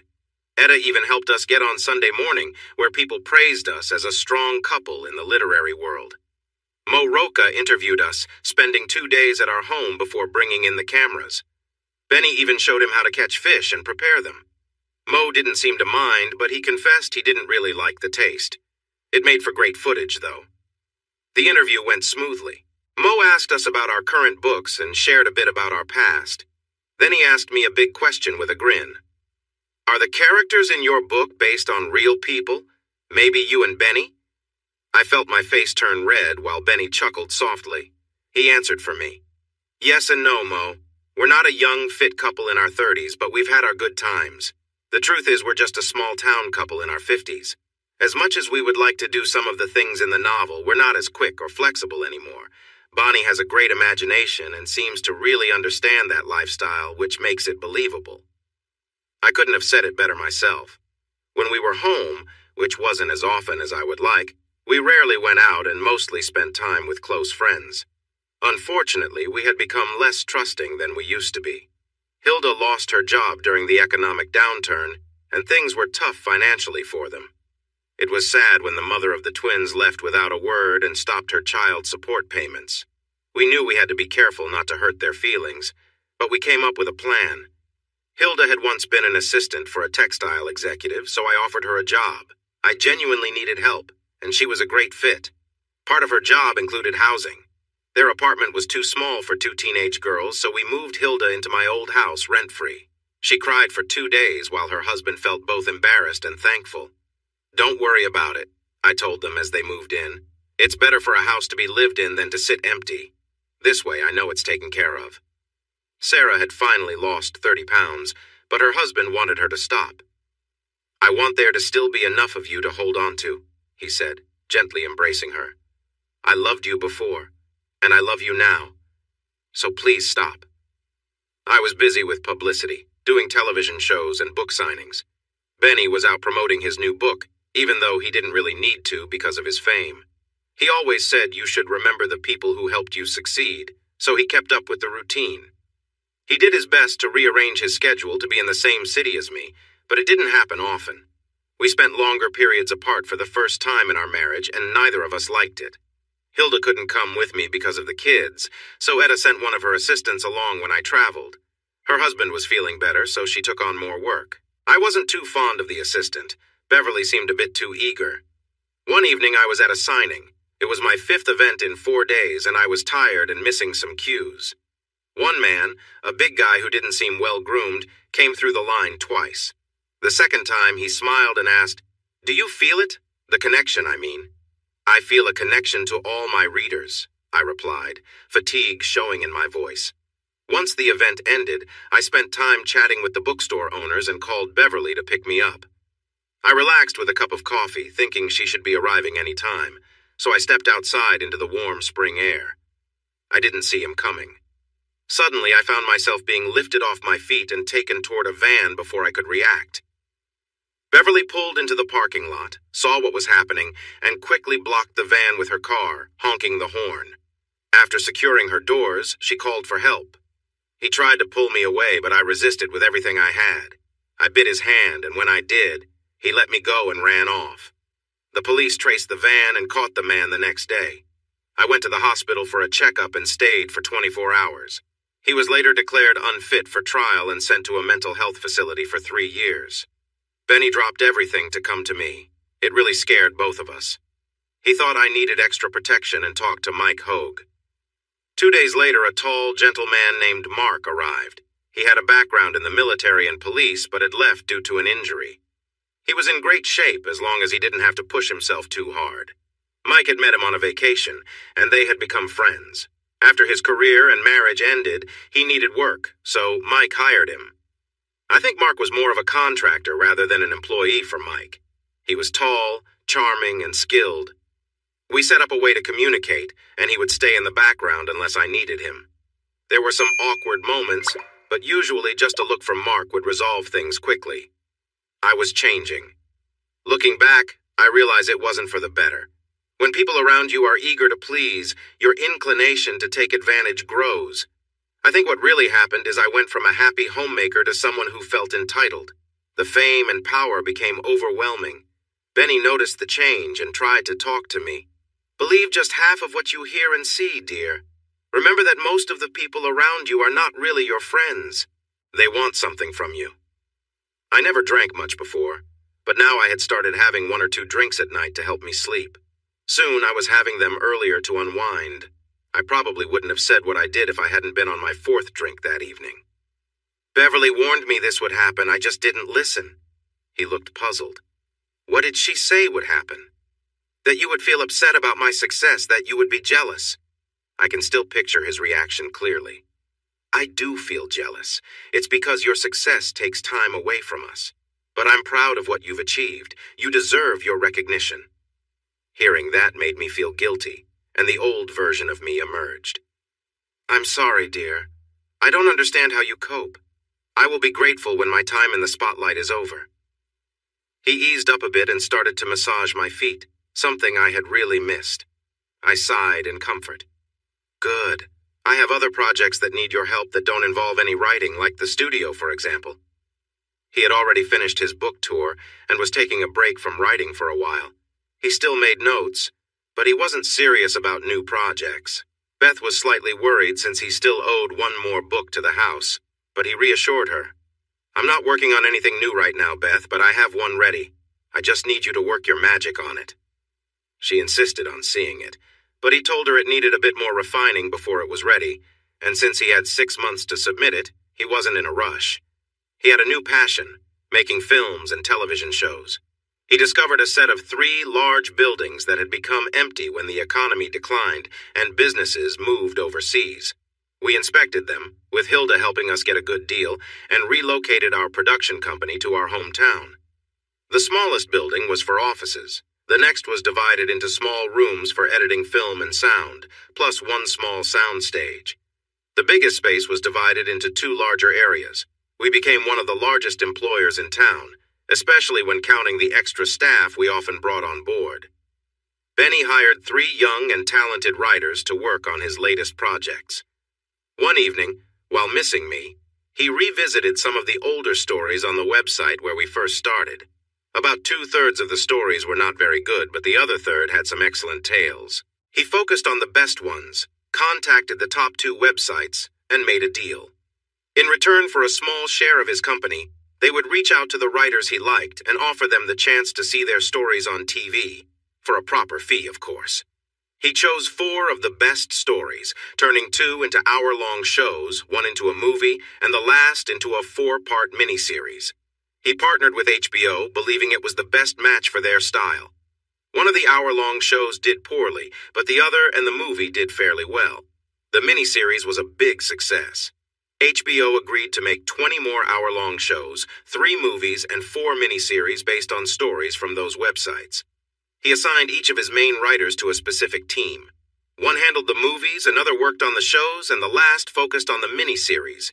The housing market in our town became one of the hottest in the country. Since many of the stories were for adults, most content had mature themes. However, he found a few appropriate stories in other areas that he successfully pitched to different networks. He encouraged as many family members as possible to join us. They slowly came over, worried it might not last. But when our production company won an Emmy for the miniseries and another for writing one of the movies, nearly all of our children moved back home. We bought part of the old farm next to us and turned it into a family compound, complete with private roads and security. I was making good money from my book, though not as much as Benny, but still a respectable amount. I placed it into trust funds for our grandchildren. Their college expenses were already covered, so it would provide a nice savings for a house or anything else they wanted in life. I was home for 2 weeks before heading out for the last part of my book tour. As I walked around the film complex, I was amazed at how much it had changed over the past few months. I found Benny in his office. "Can we afford all this? How much money do we have now?" I asked. He looked at me and smiled, still surprised by how little money worried us. "I'm not sure. Will hired 2 full-time people so he could focus on us. He wants us to come up once a month for a review, but I haven't had time this month. Want to fly to New York, see a show, and catch up?" It sounded like a great plan.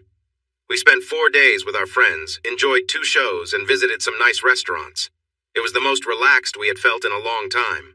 Plum even made a quick and surprising appearance. I had been working on my fitness a bit and was getting back in shape. While I was showering before heading out, Benny was meeting with Saul and Beth, so I had some time to myself. I took a good look at myself. Even though I was a little softer, I was still in good shape, especially for my age. I smiled as I traced the small tattoos on my skin. I shook my head at the silly thoughts creeping in. I could almost hear Plum's voice in my mind. "That's the difference between us. You're thinking too much, and I have a different viewpoint," she teased. I felt a little silly arguing with this imaginary side of myself. "And sometimes, it's not just about romance. It's about connection," I continued. I sighed, feeling uneasy. Our romantic life had slowed down a lot lately due to time apart, work demands, and plain tiredness. "Okay, I get it, Plum. I'll give you a chance. But remember, while you may have his attention right now, I know he cares for me too. Eventually, he'll come back." I felt Plum's cheerful response in my thoughts. "Keep believing that. If you tell yourself often enough, you might convince yourself. Now, I have to get ready. Someone special is coming over." One of the best things about having money and being in New York City is the ability to get what you want whenever you want. I made a few phone calls, took a cab to my destination, and went shopping. I visited a top-notch shop where privacy was respected. If they didn't have what I was looking for, it likely didn't exist. There were whispers that for an extra cost, you could find someone to cater to your every desire. I picked a few items, placed some special orders, and returned to the suite before Benny finished his meetings. I sent him a quick message. "I'll take care of dinner tonight. Plum is back unexpectedly. It seems I thought I was done with that." I added, "I won't be around, so enjoy her while you can. Maybe if you keep busy, she'll leave soon after." When I told him to come by 7, I could hear Benny rushing down the hallway, calling my name as he arrived at the suite. I didn't answer, and his voice took on a more urgent tone. "Plum, where are you?" he called. "I'm in the bedroom," I replied, trying to sound calm. "I'd come out, but... well, I'm a bit tied up at the moment." I wasn't just a bit tied up, I was completely restrained, following his instructions precisely. I had set everything up, securing each strap carefully, knowing that I wouldn't be able to move until someone else came to release me. The room was softly lit with candles, creating a warm, inviting glow. I had prepared everything. The setup included a small table with an assortment of snacks and a few items that I thought he'd find interesting. I hoped he'd like what he saw. Benny entered and paused, looking around the room, taking it all in with a grin. His attention shifted to one of the devices on the table, something he picked up with curiosity. "And this is?" he asked with a knowing smile. It's just a little something special," I replied, feeling a bit shy. He chuckled at my reaction and set it aside, looking amused. After a few more moments, he joined me at the bed, taking a seat nearby. He was calm and steady, watching me with interest as I stayed still, unable to move or speak much in response. For a while, he simply sat there, enjoying the quiet, occasionally reaching out to gently touch my shoulder or hold my hand. Eventually, he began talking about his day and our plans for the next morning. His voice relaxed and comforting. I felt calm and safe, lying there with him nearby. Finally, he undid the straps and helped me up, wrapping a soft blanket around my shoulders. I was tired, but the kindness he showed made me smile. He helped me get comfortable, and we talked quietly until I felt myself drifting off to sleep. In the morning, I found light marks from the straps on my wrists and ankles, which reminded me of the intensity of the experience. But I smiled at the memory. Benny was already up, making coffee and preparing breakfast. He greeted me warmly, and we shared a quiet meal, reflecting on the evening with humor and warmth. The day stretched ahead, and I looked forward to more simple moments spent together. When he finally stepped back, he asked casually, "So, my little plum, what do you want to do?" I looked up at him with eager eyes. "Everything, please," over and over. That seemed to make him happy because that's exactly what he did. The next morning, he told me he had a backup plan just in case he needed it. I really appreciate modern medicine, don't you? We returned home feeling satisfied, refreshed, and happier than we had been in a long time. I had another week off, and we spent almost all of it together. We even locked the door to his office at the studio and had some fun there. I was amazed at how much money we had. Will was doing an incredible job. He laughed as he reviewed the figures. I was really glad when Benny started the film studio. You guys needed to show some losses. But now, you're earning more from it than from your writing. I think you should start a charity to help with your taxes. Our hometown and state were giving us a great tax break because of the studio. Of course, we created many full-time jobs, with hundreds more part-time jobs when you consider extras. We supported 2 restaurants with our food services, and many local police worked for us part-time for security. Nearly every business in town benefited in some way. While other places were still recovering from the recession, our area was thriving. We paid well, too, offering top wages to everyone involved. I chuckled when Benny said it felt like we were buying loyalty. Of course we are, honey. That's how business works, or at least how it used to. Pay well, offer good benefits, and create a nice work environment, and you'll attract the best. We got involved in the community by funding safety gear for the local police. We also asked the county to place a fire department branch near the studio and covered the costs for the building and equipment. We put one of his sons, Greg, and one of my daughters, Amy, in charge of our charitable projects. They enjoyed it at first, but soon got tired of the constant requests. One man even asked us to remodel his house to make a good impression for visitors. They kindly suggested that instead we could buy his house at a fair price and turn the space into a garden for everyone. He left the meeting very upset. I also lost Hilda as an assistant. She came to us with a plan. Our local economy was thriving. Many people were moving here for jobs and the great schools. This was one of Benny's favorite projects. We had given a lot to the local schools, and they were praised as the best in the state. When my daughter Whitney couldn't find a teaching job nearby due to budget cuts, he stepped in to help make up the difference. He also arranged for Amy and Greg to deliver 2 to 4 truckloads of school supplies to every school based on their size. No teacher needed to buy their own supplies anymore unless they wanted something special. He provided a tablet and a laptop for every junior and senior high student, about 2,300 in total. The teachers received the best models, and he covered the service fees and internet access to keep everything running. This made physical textbooks unnecessary, and the county ended up donating them to another school system. Hilda presented us with some important facts and figures. The housing market is struggling, making homes and apartments difficult to find and very expensive. Here's what I think you should do. She shared a plan for 3 10-story apartment buildings, each with 122 3-bedroom apartments. She also had a smaller plan for 1-bedroom and studio apartments for singles and couples without children. Additionally, she proposed 2 housing developments, one with 60 homes and another with 40. There were even plans for a small shopping center located between them all, plus 2 parks, one with sports fields. We were taken aback. "What does all this have to do with us?" I finally asked, trying to catch my breath. She looked at me as if I didn't understand. "Everything. You're the largest employer, so your workers, and in turn, you will benefit. Plus, you have the most resources in the area. You can afford to make this happen or at least help finance it. If you don't, someone else will. And we don't know what their plans will be. Uncontrolled development could harm our community, and land prices will soar, leading to crowded schools. This way, even if we can't control everything, we can at least reduce some of the negative effects. We considered her ideas, reviewed the numbers, and checked with Will and Grace. Will thought it was a great plan, but Grace was uncertain. You're turning it into a company town. Is that really a good idea? What if you lose your tax incentives? Would you leave? Do you want that kind of influence over the community? Benny was troubled. I don't want to control the community. I just want a nice, clean, safe place to live. Is that wrong? Grace took his hand and said, No, Benny, it isn't. I just want you to be aware that some people might react negatively.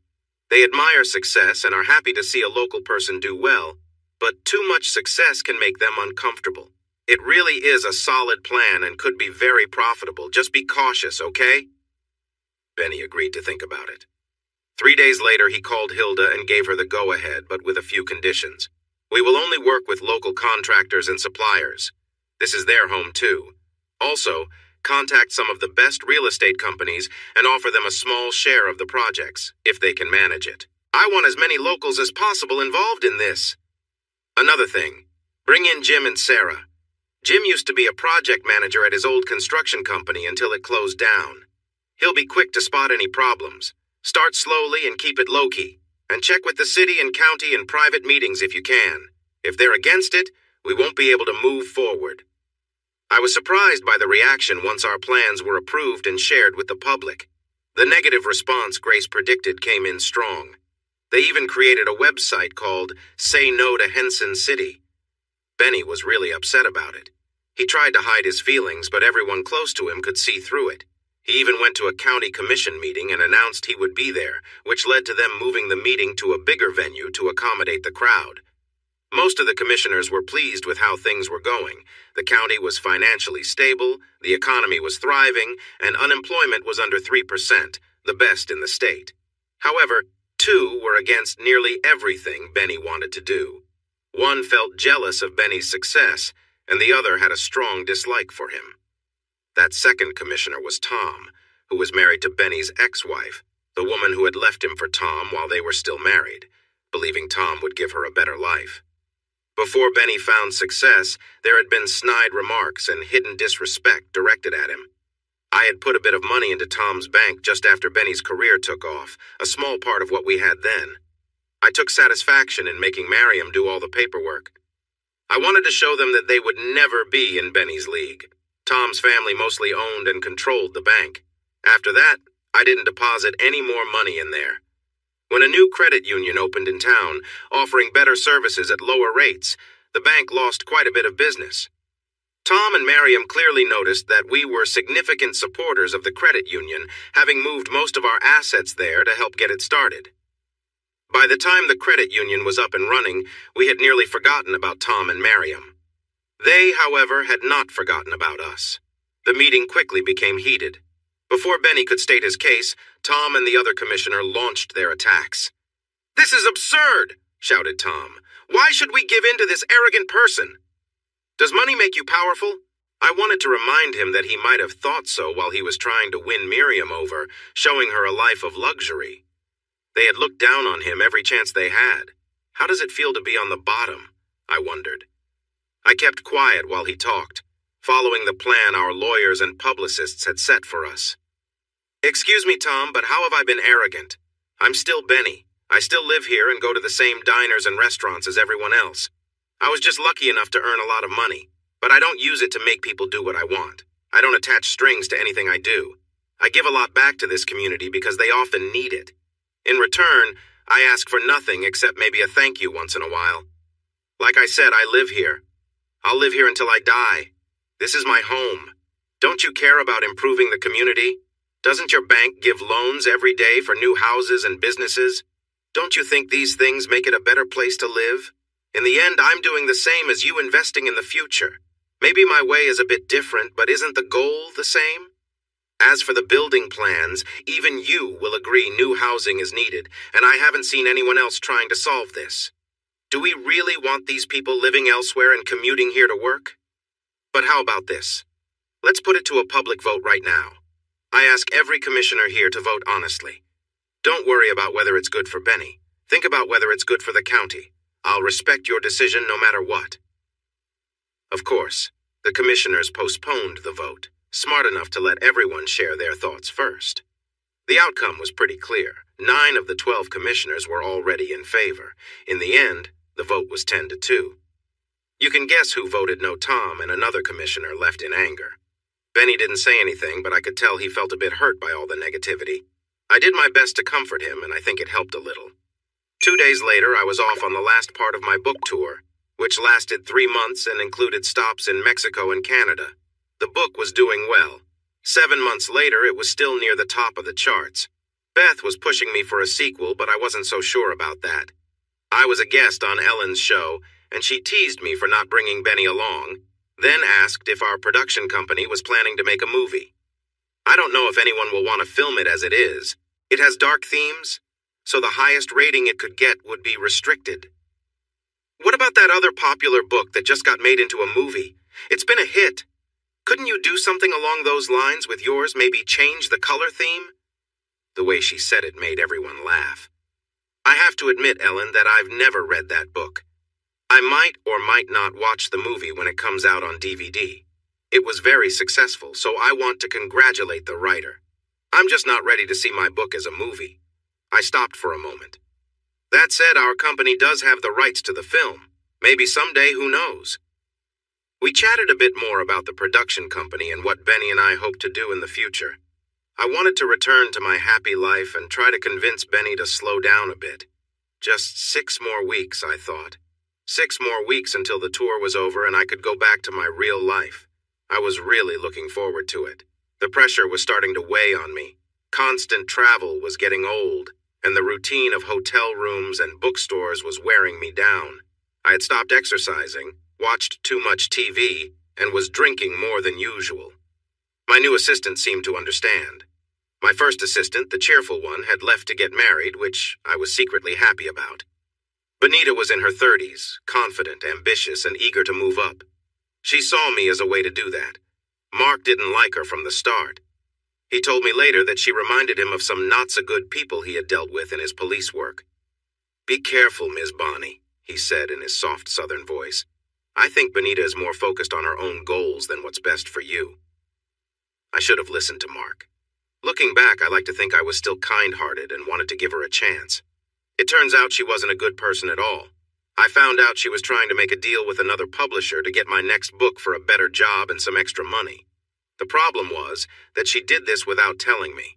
I had already decided my writing career was done, and if I did want to write again, I was loyal to my friend and her publishing company. Finally, the book tour was finished and I was going home. I hadn't spoken to Benny in 6 days. I was tired, distracted, and frustrated with the Benita situation, so I didn't even think to call him. Looking back, I should have noticed something was wrong since we usually talked at least once a day. Benita did not take her firing well, and once her actions were revealed, others were wary of hiring her. She blamed me for her troubles while pretending to apologize for the misunderstanding. I was finally home. I tried to call Benny twice, but it went to voicemail. That didn't seem strange because he often turned off his phone during meetings. I waved at the security guards at the entrance to our compound. I didn't know them, but the security company often changed the staff to prevent reporters and others with agendas from trying to get information from them. We had security cameras set up all around our house and yard, as well as at my family's homes. When they returned home, the indoor cameras stopped working, and some outdoor ones were turned off for privacy. It felt sad that being rich and famous wasn't as joyful as it seemed. We also had 2 guards who walked around to keep an eye on things because there had been another attempt to kidnap one of the grandchildren. Now guards were there to take them to and from school. I entered the house, dropping my bags and letting out a sigh of relief. I still missed our little house, but this new place had its perks. First, it was very big. The grandchildren often stayed over, and now that the older ones were in their preteens and teens, they really enjoyed the pool, especially the waterfall and wave features. Benny wasn't one to spend much on himself, but he loved to spoil the grandkids. The house also had a great outdoor kitchen, with many gadgets that most people didn't have. Off to the side, Benny proudly kept his old cooker, a converted oil drum that had been used for many years. Every few months, he would cook. I'm not sure how everyone found out, but we usually ended up with a full house of guests. Mike Hogue would visit now and then, playing with the kids, eating a lot, and relaxing with different lovely women.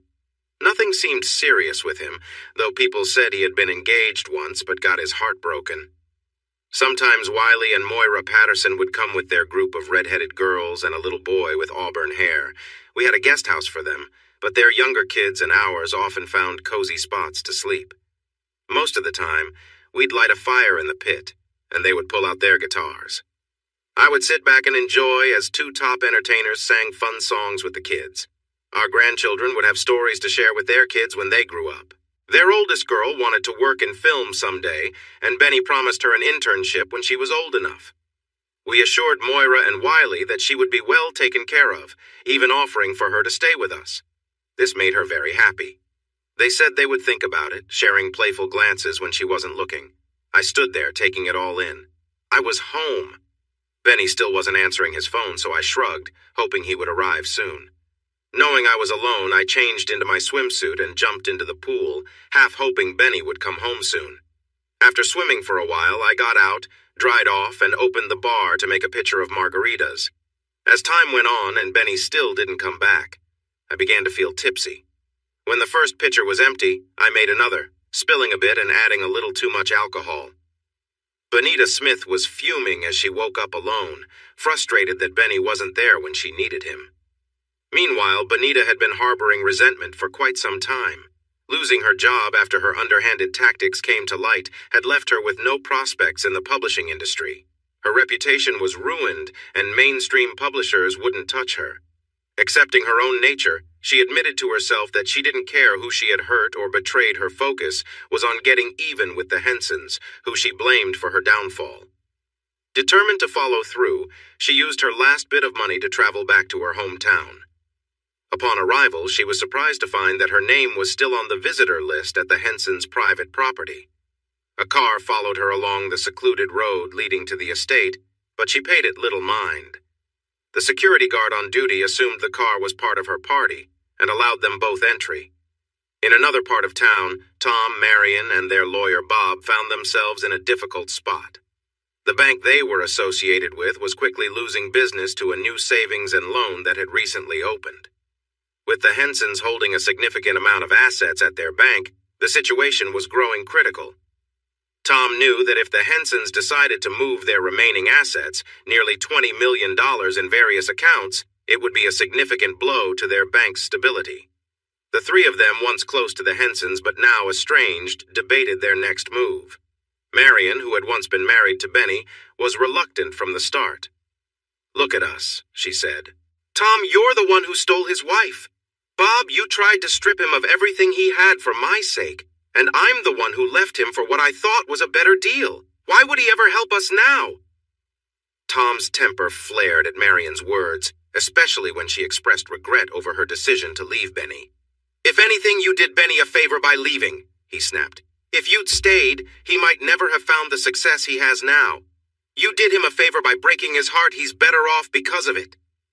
Marion fell silent, recognizing the truth in his words but feeling the sting of her choices. Bob shook his head, unwilling to dwell on the past mistakes that had brought them to this moment. The three of them, still frustrated and divided, set off to figure out a way to confront the situation they had created, hoping for a resolution that might save them from financial ruin. He carefully maneuvered the car down the winding road, focusing on their destination, while the atmosphere in the car was filled with tense anticipation. As they neared the Hensons' property, a surprising event occurred without much trouble. Benita was allowed through the security gate. This ease of access astonished her, but she carried on confidently, her mind sharp with the determination to turn this visit to her advantage. In a second car, Tom, Marion, and Bob followed closely. They were surprised that the security guard assumed they were accompanying Benita and waved them in as well. Each of them felt a mixture of curiosity and unease about what they might find at the Hensons' estate, especially since they were hardly on good terms with their hosts. When they reached the main house, they cautiously stepped out and looked around, unsure of where to go next. The house was quiet, and no one came to greet them. Benita, already deep in thought, noticed that the front door was slightly ajar and pushed it open. "She's probably by the pool," Marian muttered, her voice tinged with resentment as she remembered seeing the luxurious estate featured in a magazine. As they moved through the house and into the backyard, they finally spotted Bonnie by the pool, seemingly asleep on a lounger, completely unaware of their presence. Benita stopped short, stunned by the sight, and then quickly took out her phone. Without a second thought, she began snapping photos, thinking these images could be her ticket to a new opportunity with one of those tabloid magazines. The others watched in stunned silence as Benita took her photos and quietly left, satisfied with her prize. But Marian, feeling emboldened, pulled out her own phone and began taking a few discreet pictures as well. Bob frowned and shook his head. "What are you doing?" he asked, a hint of caution in his voice. Marian shrugged. "Just gathering some leverage. With these photos, we might be able to persuade Benny to keep his accounts with our bank. We can use the threat of releasing them to secure his business and maybe even turn things around for us." Bob crossed his arms, uneasy. "You do realize this is unethical and probably illegal, right?" he warned, glancing at her with concern. Marian didn't respond, focused instead on her plan to secure their future. Tom, equally conflicted, simply stood by, realizing that they had crossed a line, but uncertain of where this path would ultimately lead. "If you get caught, things will not go well for you, and it could get very serious." "Do you have a better plan?" Tom asked. "You have a lot invested, too." Tom asked Mariam to move her legs a bit wider. He took a marker from his briefcase, laughing as he scribbled Tom's across the top of a name. In a burst of inspiration, he reached under Mariam's dress and did something messy, smearing it around in a careless manner. Unconscious, with the mess on her, Bonnie looked very vulnerable. They were admiring their actions when sudden screams rang out. Hilda and Sarah had seen Bonnie's messages and rushed over to see their friend. They were curious about the car in the driveway but hurried to the patio, which was Bonnie's favorite spot. They couldn't believe their eyes when they saw the trio near Bonnie. At the first scream, they fled the house. Hilda, being the more sensible one, called for help, asking for police and an ambulance. Bonnie began to wake up, but Hilda made sure she remained still until help arrived. The officers sped past the trio while they drove, their nerves increasing. Suddenly, one of the police cars turned around and followed them with lights flashing. "Clear your phones, quick!" Bob shouted. Tom smiled, having already cleared his and Mariam's phones after saving everything to his computer. He couldn't resist sending Benny a picture of Bonnie, clearly in a bad situation. The message read, "Another win for me." They pulled over, and the officer approached to ask for ID. Once that was done, he began his questions. "Were you at the Henson house a few minutes ago?" Bob did all the talking. "Yes, officer, we were there to handle some paperwork." He held up an envelope they had brought. "But when we arrived, Mrs. Henson was unavailable, so we decided to leave. Is there a problem?" Officer Graham looked at him, struggling with his feelings. Bob often defended those who did wrong and had a knack for getting them off the hook. Things had not gone well for Tom before, but he was now dealing with a better situation at a new bank. "I'm not sure if there's a problem, sir. Would you mind coming back to the house? I think we can sort this out quickly and you can be on your way." Bob felt uneasy and tried to sound confident. "We're important members of the community, with meetings and commitments. We don't have time for this." Officer Graham cut him off. "I suggest you make time, sir. If you don't come with me willingly, I will call for backup and will ensure you return. Please cooperate and follow me. Your choice." Complaining about legal actions, they turned back. Hilda wouldn't let Bonnie leave until the ambulance arrived. They took samples and did tests. Bonnie started to understand what was happening, feeling embarrassed to be in front of so many people. Finally, she was given a robe, and Sarah explained what they had found when they arrived. When Bonnie went to the bathroom and opened the robe, she saw the mark of a tattoo for the first time. She fainted and collapsed on the floor.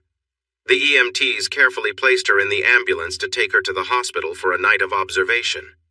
While she lay under sedation, events happened that made her doubt she would ever be happy again. Benny had been trying hard to reach Bonnie for almost 2 weeks. Her assistant said he would pass on his messages, but Bonnie only returned his call once, upset and ranting before hanging up. Worried about their marriage, he did what he felt he needed to do. One of Bonnie's granddaughters, Megan, was very ill and needed a bone marrow transplant. They hoped Bonnie might be a match for her. He contacted Etta to explain the situation, and she promised to let Bonnie know. She wasn't aware of what was happening with Bonnie's assistant. Meanwhile, every adult in the family got tested, and they were thrilled to learn that Benny was a good match at 85%. 2 days later, the procedure took place while the family waited. Because of his age and a reaction to the medicine used, he stayed in the hospital for a few days. Megan showed improvement, and the family, especially her parents, were very happy. As Benny was leaving the hospital, he received a message that shocked him deeply. He saw an inappropriate photo of Bonnie and felt overwhelmed. Without saying anything, he made plans once he got home. He quietly arranged for a plane, flew to an unfamiliar city, and vanished. Bonnie awoke to a terrible situation. Luckily, one of the new security guards forgot to turn off the cameras and everything was recorded. Bob, Tom, and Miriam were arrested on serious charges. If found guilty, they might have to register as offenders wherever they lived. Bonita was caught trying to sell photos and faced similar charges, making it hard for her to find work. She ended up becoming a waitress. Bonnie cried for Benny, shocked when Hilda told her what had happened. She realized she had missed an important moment in her family's life. Thankfully, Megan was doing well and wanted her grandfather. They gently told her he was away on business, all the while wondering where he really was. Hilda made sure one of the family was always nearby and hired 4 top detective agencies to find him. It seemed like he had vanished. They searched everywhere, even visiting the Pacific Islands where they used to vacation. Mike Hogue was contacted. He claimed he didn't know where he was and began his own search. 6 weeks went by. Saul, Beth, Etta, Will, and Grace were very worried. Beth had worked with people like Benny before and feared the worst. They all felt a bit guilty for pushing her too hard. The media finally caught wind of the situation, the attack, the charges, and Benny's disappearance. Gossip magazines had a field day. One even published a blurred photo of her. They faced a huge lawsuit before they apologized and revealed where they got the image. Bonita was shocked when the police took her from work and charged her with new offenses. The magazine had promised to keep her safe. Out of options, Bonnie appeared on her favorite talk show, with Grace supporting her. She was the only guest, and the country listened in disbelief as she shared her story, breaking down several times. In the last 15 minutes of the show, Bonnie pleaded with Benny to let them know he was okay. "Please, my dear, I know I might have gone too far, not because of the attack that was what it was, but I shouldn't have put myself in that situation. I'm seeing a therapist now, and I haven't had a drink since that day. Just thinking about alcohol makes me feel sick. I went too far by ignoring you and putting our marriage at risk. It didn't matter that you warned me or that you tried to make time for me as you became famous. I feel deeply ashamed for neglecting my family when one of them was very sick." She paused to cry, and Grace gently rubbed her shoulders. Then she looked directly into the camera. "Benny, being the caring person you are, helped save the day. You donated bone marrow so your step-granddaughter could have a healthy life. You always loved your grandchildren, no matter what.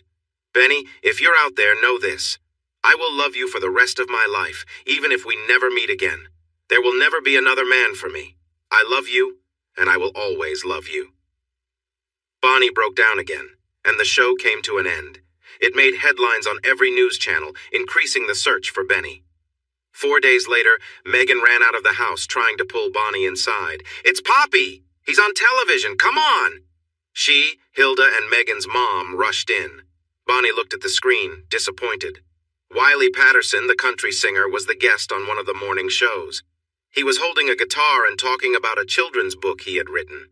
He explained it was partly about how he and his wife met and how they visited hospitals to bring joy to sick kids. The story had turned into a fairy tale he would tell his children when they were young. "This book wouldn't be here without help from a good friend of mine. He knows a lot about this, and he guided me to make it something people could read." He nodded toward the man next to him, who was holding a bass guitar. The man was older, with long gray hair tucked behind his ears and a well-groomed mustache. He looked like a cowboy from the Old West. He smiled and said, "I think my friend is being too humble. I didn't do much for the book, just gave a few ideas to help it flow. I learned a lot from him, too. He even let me help him with a song or two." It was Benny. He had been in Nashville spending time with Wiley.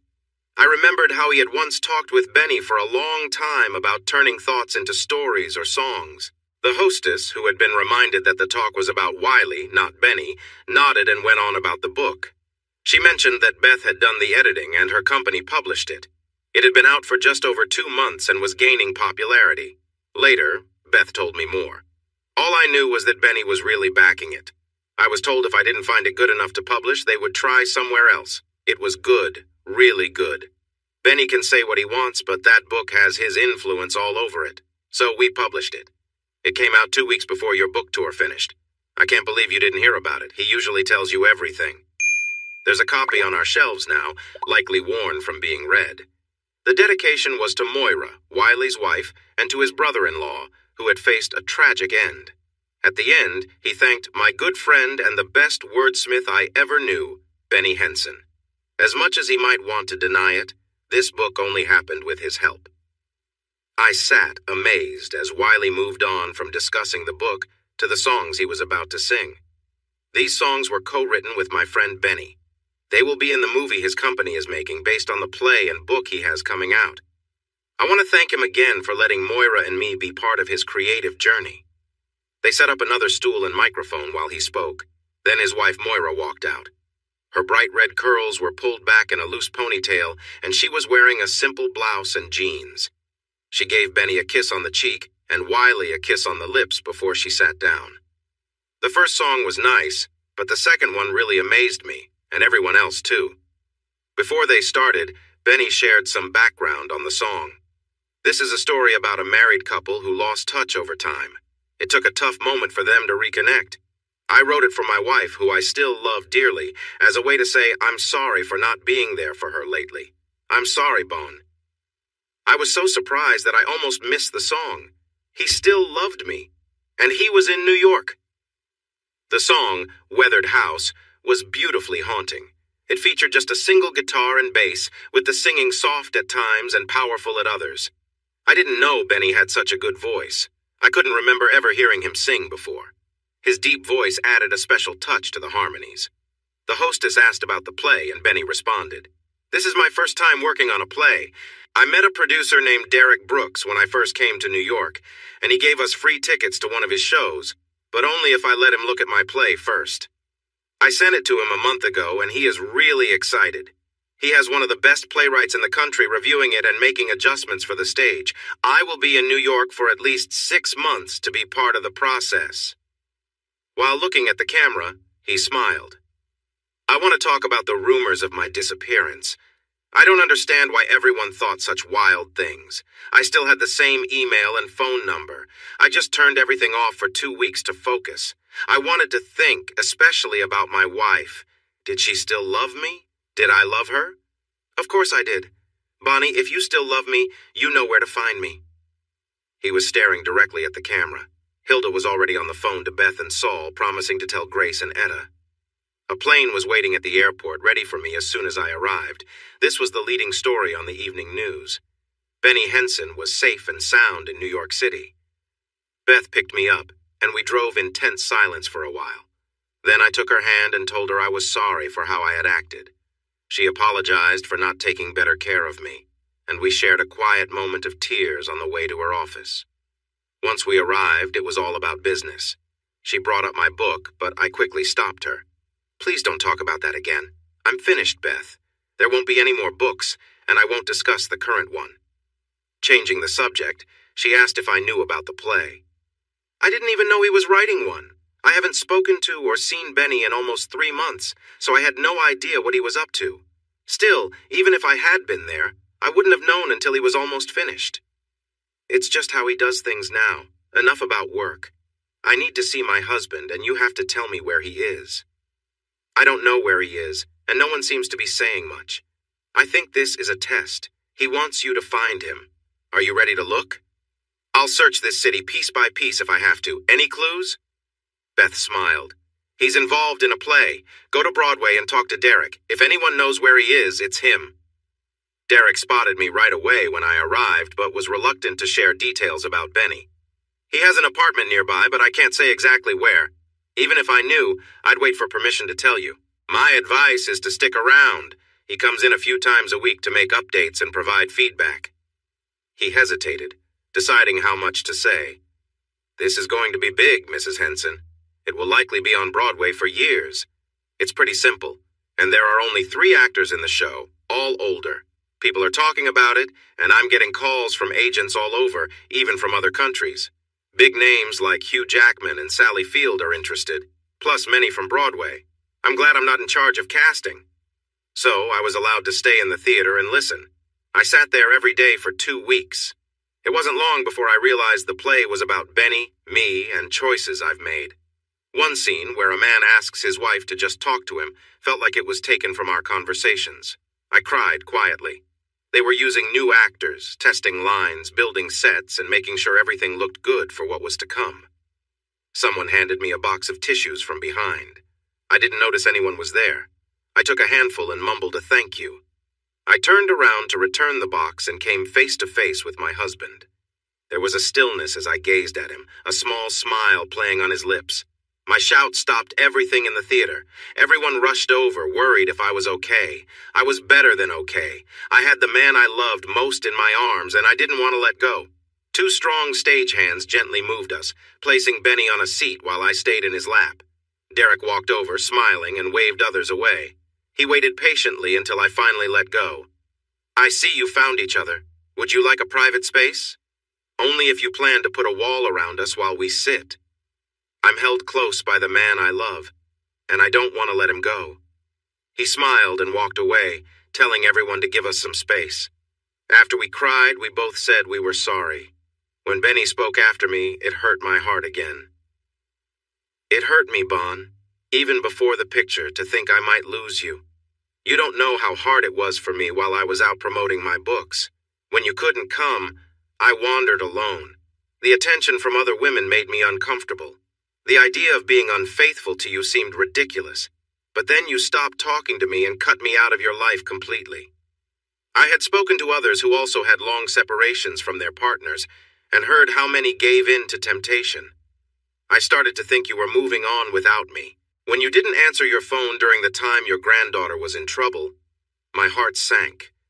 Then the picture came, and I needed to leave. I don't know why I chose Nashville. Maybe because we had never been there. I felt lost for a week until I remembered the Pattersons. I called, and Moira came to get me in a big Jeep and took me to her home. I stayed in their guest house for a week before I began to feel better. Their son wanted to go fishing, and everyone else was too busy. He asked me at breakfast, and by the afternoon I was fishing with him and his sister by their pond. We caught enough fish to have for dinner the next night. Wiley and I sat by the fire pit the next evening talking about life and love. You didn't know, but I asked the family to keep an eye on you.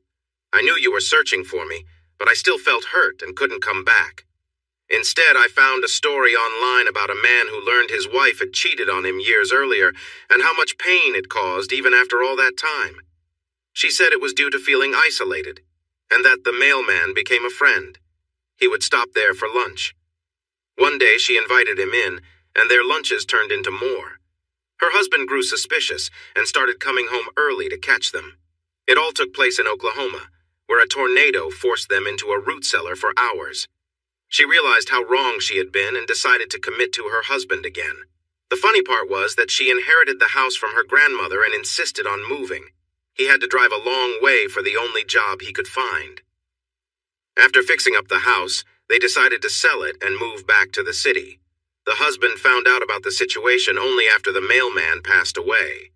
The mailman had left her some items in his will, including a letter he had written but never sent. In the letter, he expressed his feelings for her and asked her to leave her husband. When they moved, he kept the letter tucked away until his passing. I was curious. Did the couple stay together? I'm not sure. The article didn't say. Well, I hope he found a way to forgive her. We'll never know. One thing that was interesting in the article was her comparison of their relationship to the house. She said their life was like the house. It survived through tough times and came out strong, just a little worn. He sighed. I worked on the draft for 16 hours a day for 4 weeks. Then I stopped to help Wiley with his little book. He had already written the story, and I just made it easier to read. I also picked up an acoustic bass he had, and he taught me the basics. Then I went on the show, knowing someone in the family would be watching. I wasn't sure about my place with you, so I made it clear that if you still wanted me, you'd have to come find me. And here we are now." I sat in shock. Then I reached for him, bringing our faces close until our noses almost touched.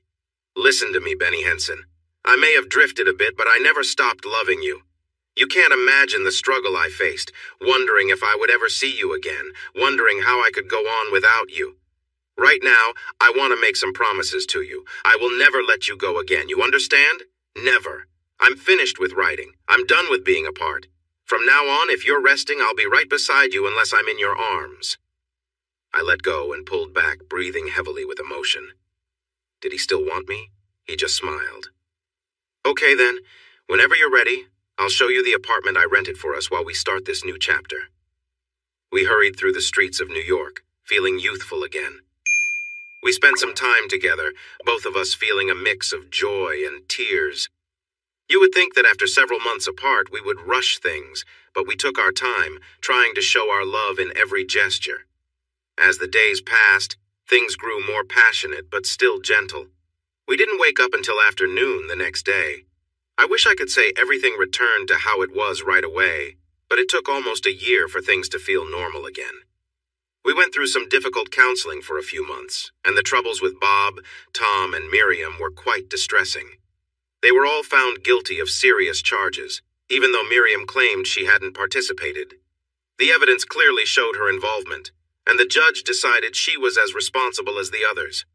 They all received 3 years' sentence but ended up serving about 6 months.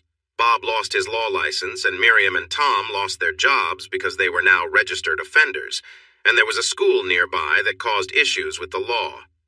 Bob moved away to work for his uncle as a paralegal in another state, thankful to find a new job.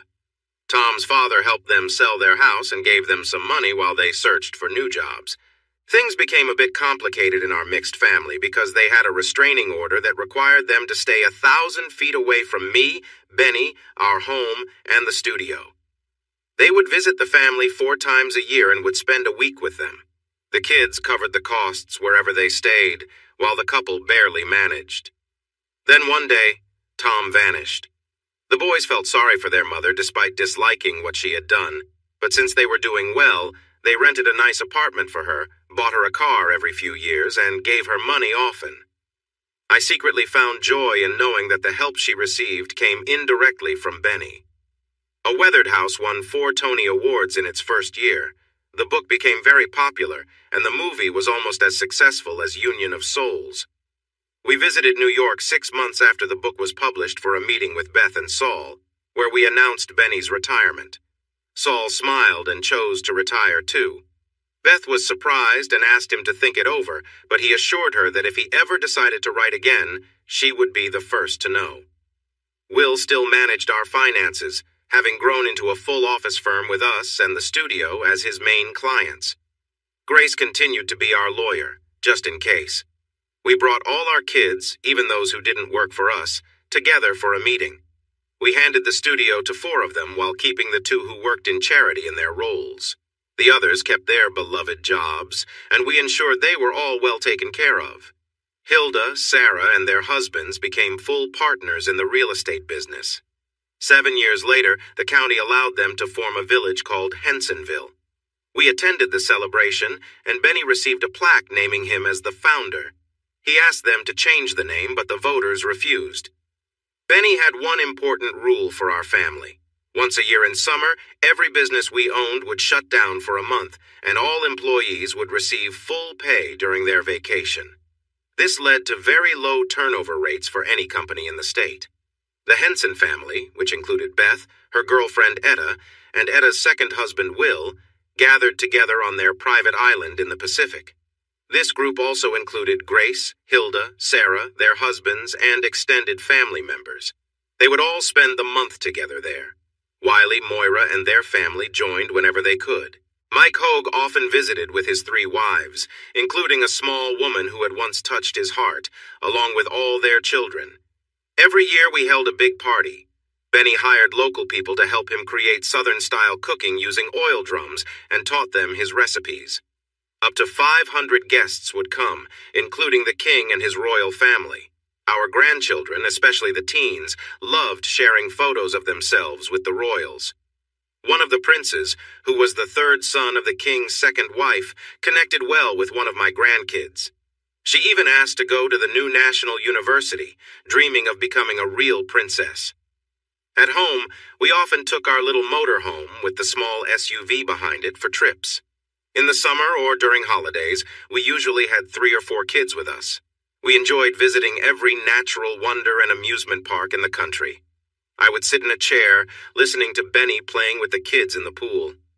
Sometimes, I found myself feeling very happy and emotional. In the 9 years since we retired, Benny felt inspired to write only a few times, each after hearing interesting stories at campgrounds while enjoying some drinks. He turned those stories into short tales and published them online under a different name, earning good reviews every time. When we turned 60, we faced a loss in the family. One day, while looking at myself in the bathroom mirror, I noticed the changes in my appearance. I suddenly heard a soft voice, my old friend Plum. "We had a pretty good run, didn't we?" she said. The thought of losing her troubled me. "Nonsense! We are just managing our energy better now." Plum's voice sighed in my thoughts. "No, Bonnie, I'm ready to go. You all don't need me now, and it's not good to linger. Think of me fondly as time goes on. We shared many wonderful moments. I just wish we had met Benny sooner. We could have had even more fun." I could picture her laughing in my mind. "Even starting late, we did well, didn't we?" She didn't reply, and my heart sank a little. I cried on Benny's shoulder and shared my feelings. Benny, being so kind, knew how to lift my spirits. He lit the fire pit and gathered logs, then opened a trunk from the closet that we had almost forgotten about. It held all the toys we had gathered for Plum. Slowly, one by one, we threw them into the fire, recalling memories with each item. I stopped him just before he tossed the last toy in. "Let's keep it, dear. We can take it to bed with us tonight and say goodbye in a special way." After a long and meaningful evening, we fell asleep with the memory of Plum watching over us. The next morning, I cleaned the fire pit, and an idea came to me. I had started collecting pottery and recently got an old bean pot. I ran to grab it and gently brushed some ashes into it. That weekend, I took it to a man who fixes pottery and asked him to refire it with new clay. He attached the lid and added a large purple plum design on both sides. It now sits on our mantel, and all the kids know they are not to touch it. Hey everyone! Thanks for watching. Don't forget to subscribe and turn on notifications so you won't miss any of the exciting stories we have coming up. What do you think about the characters in this story? Let us know in the comments. We'd love to hear from you.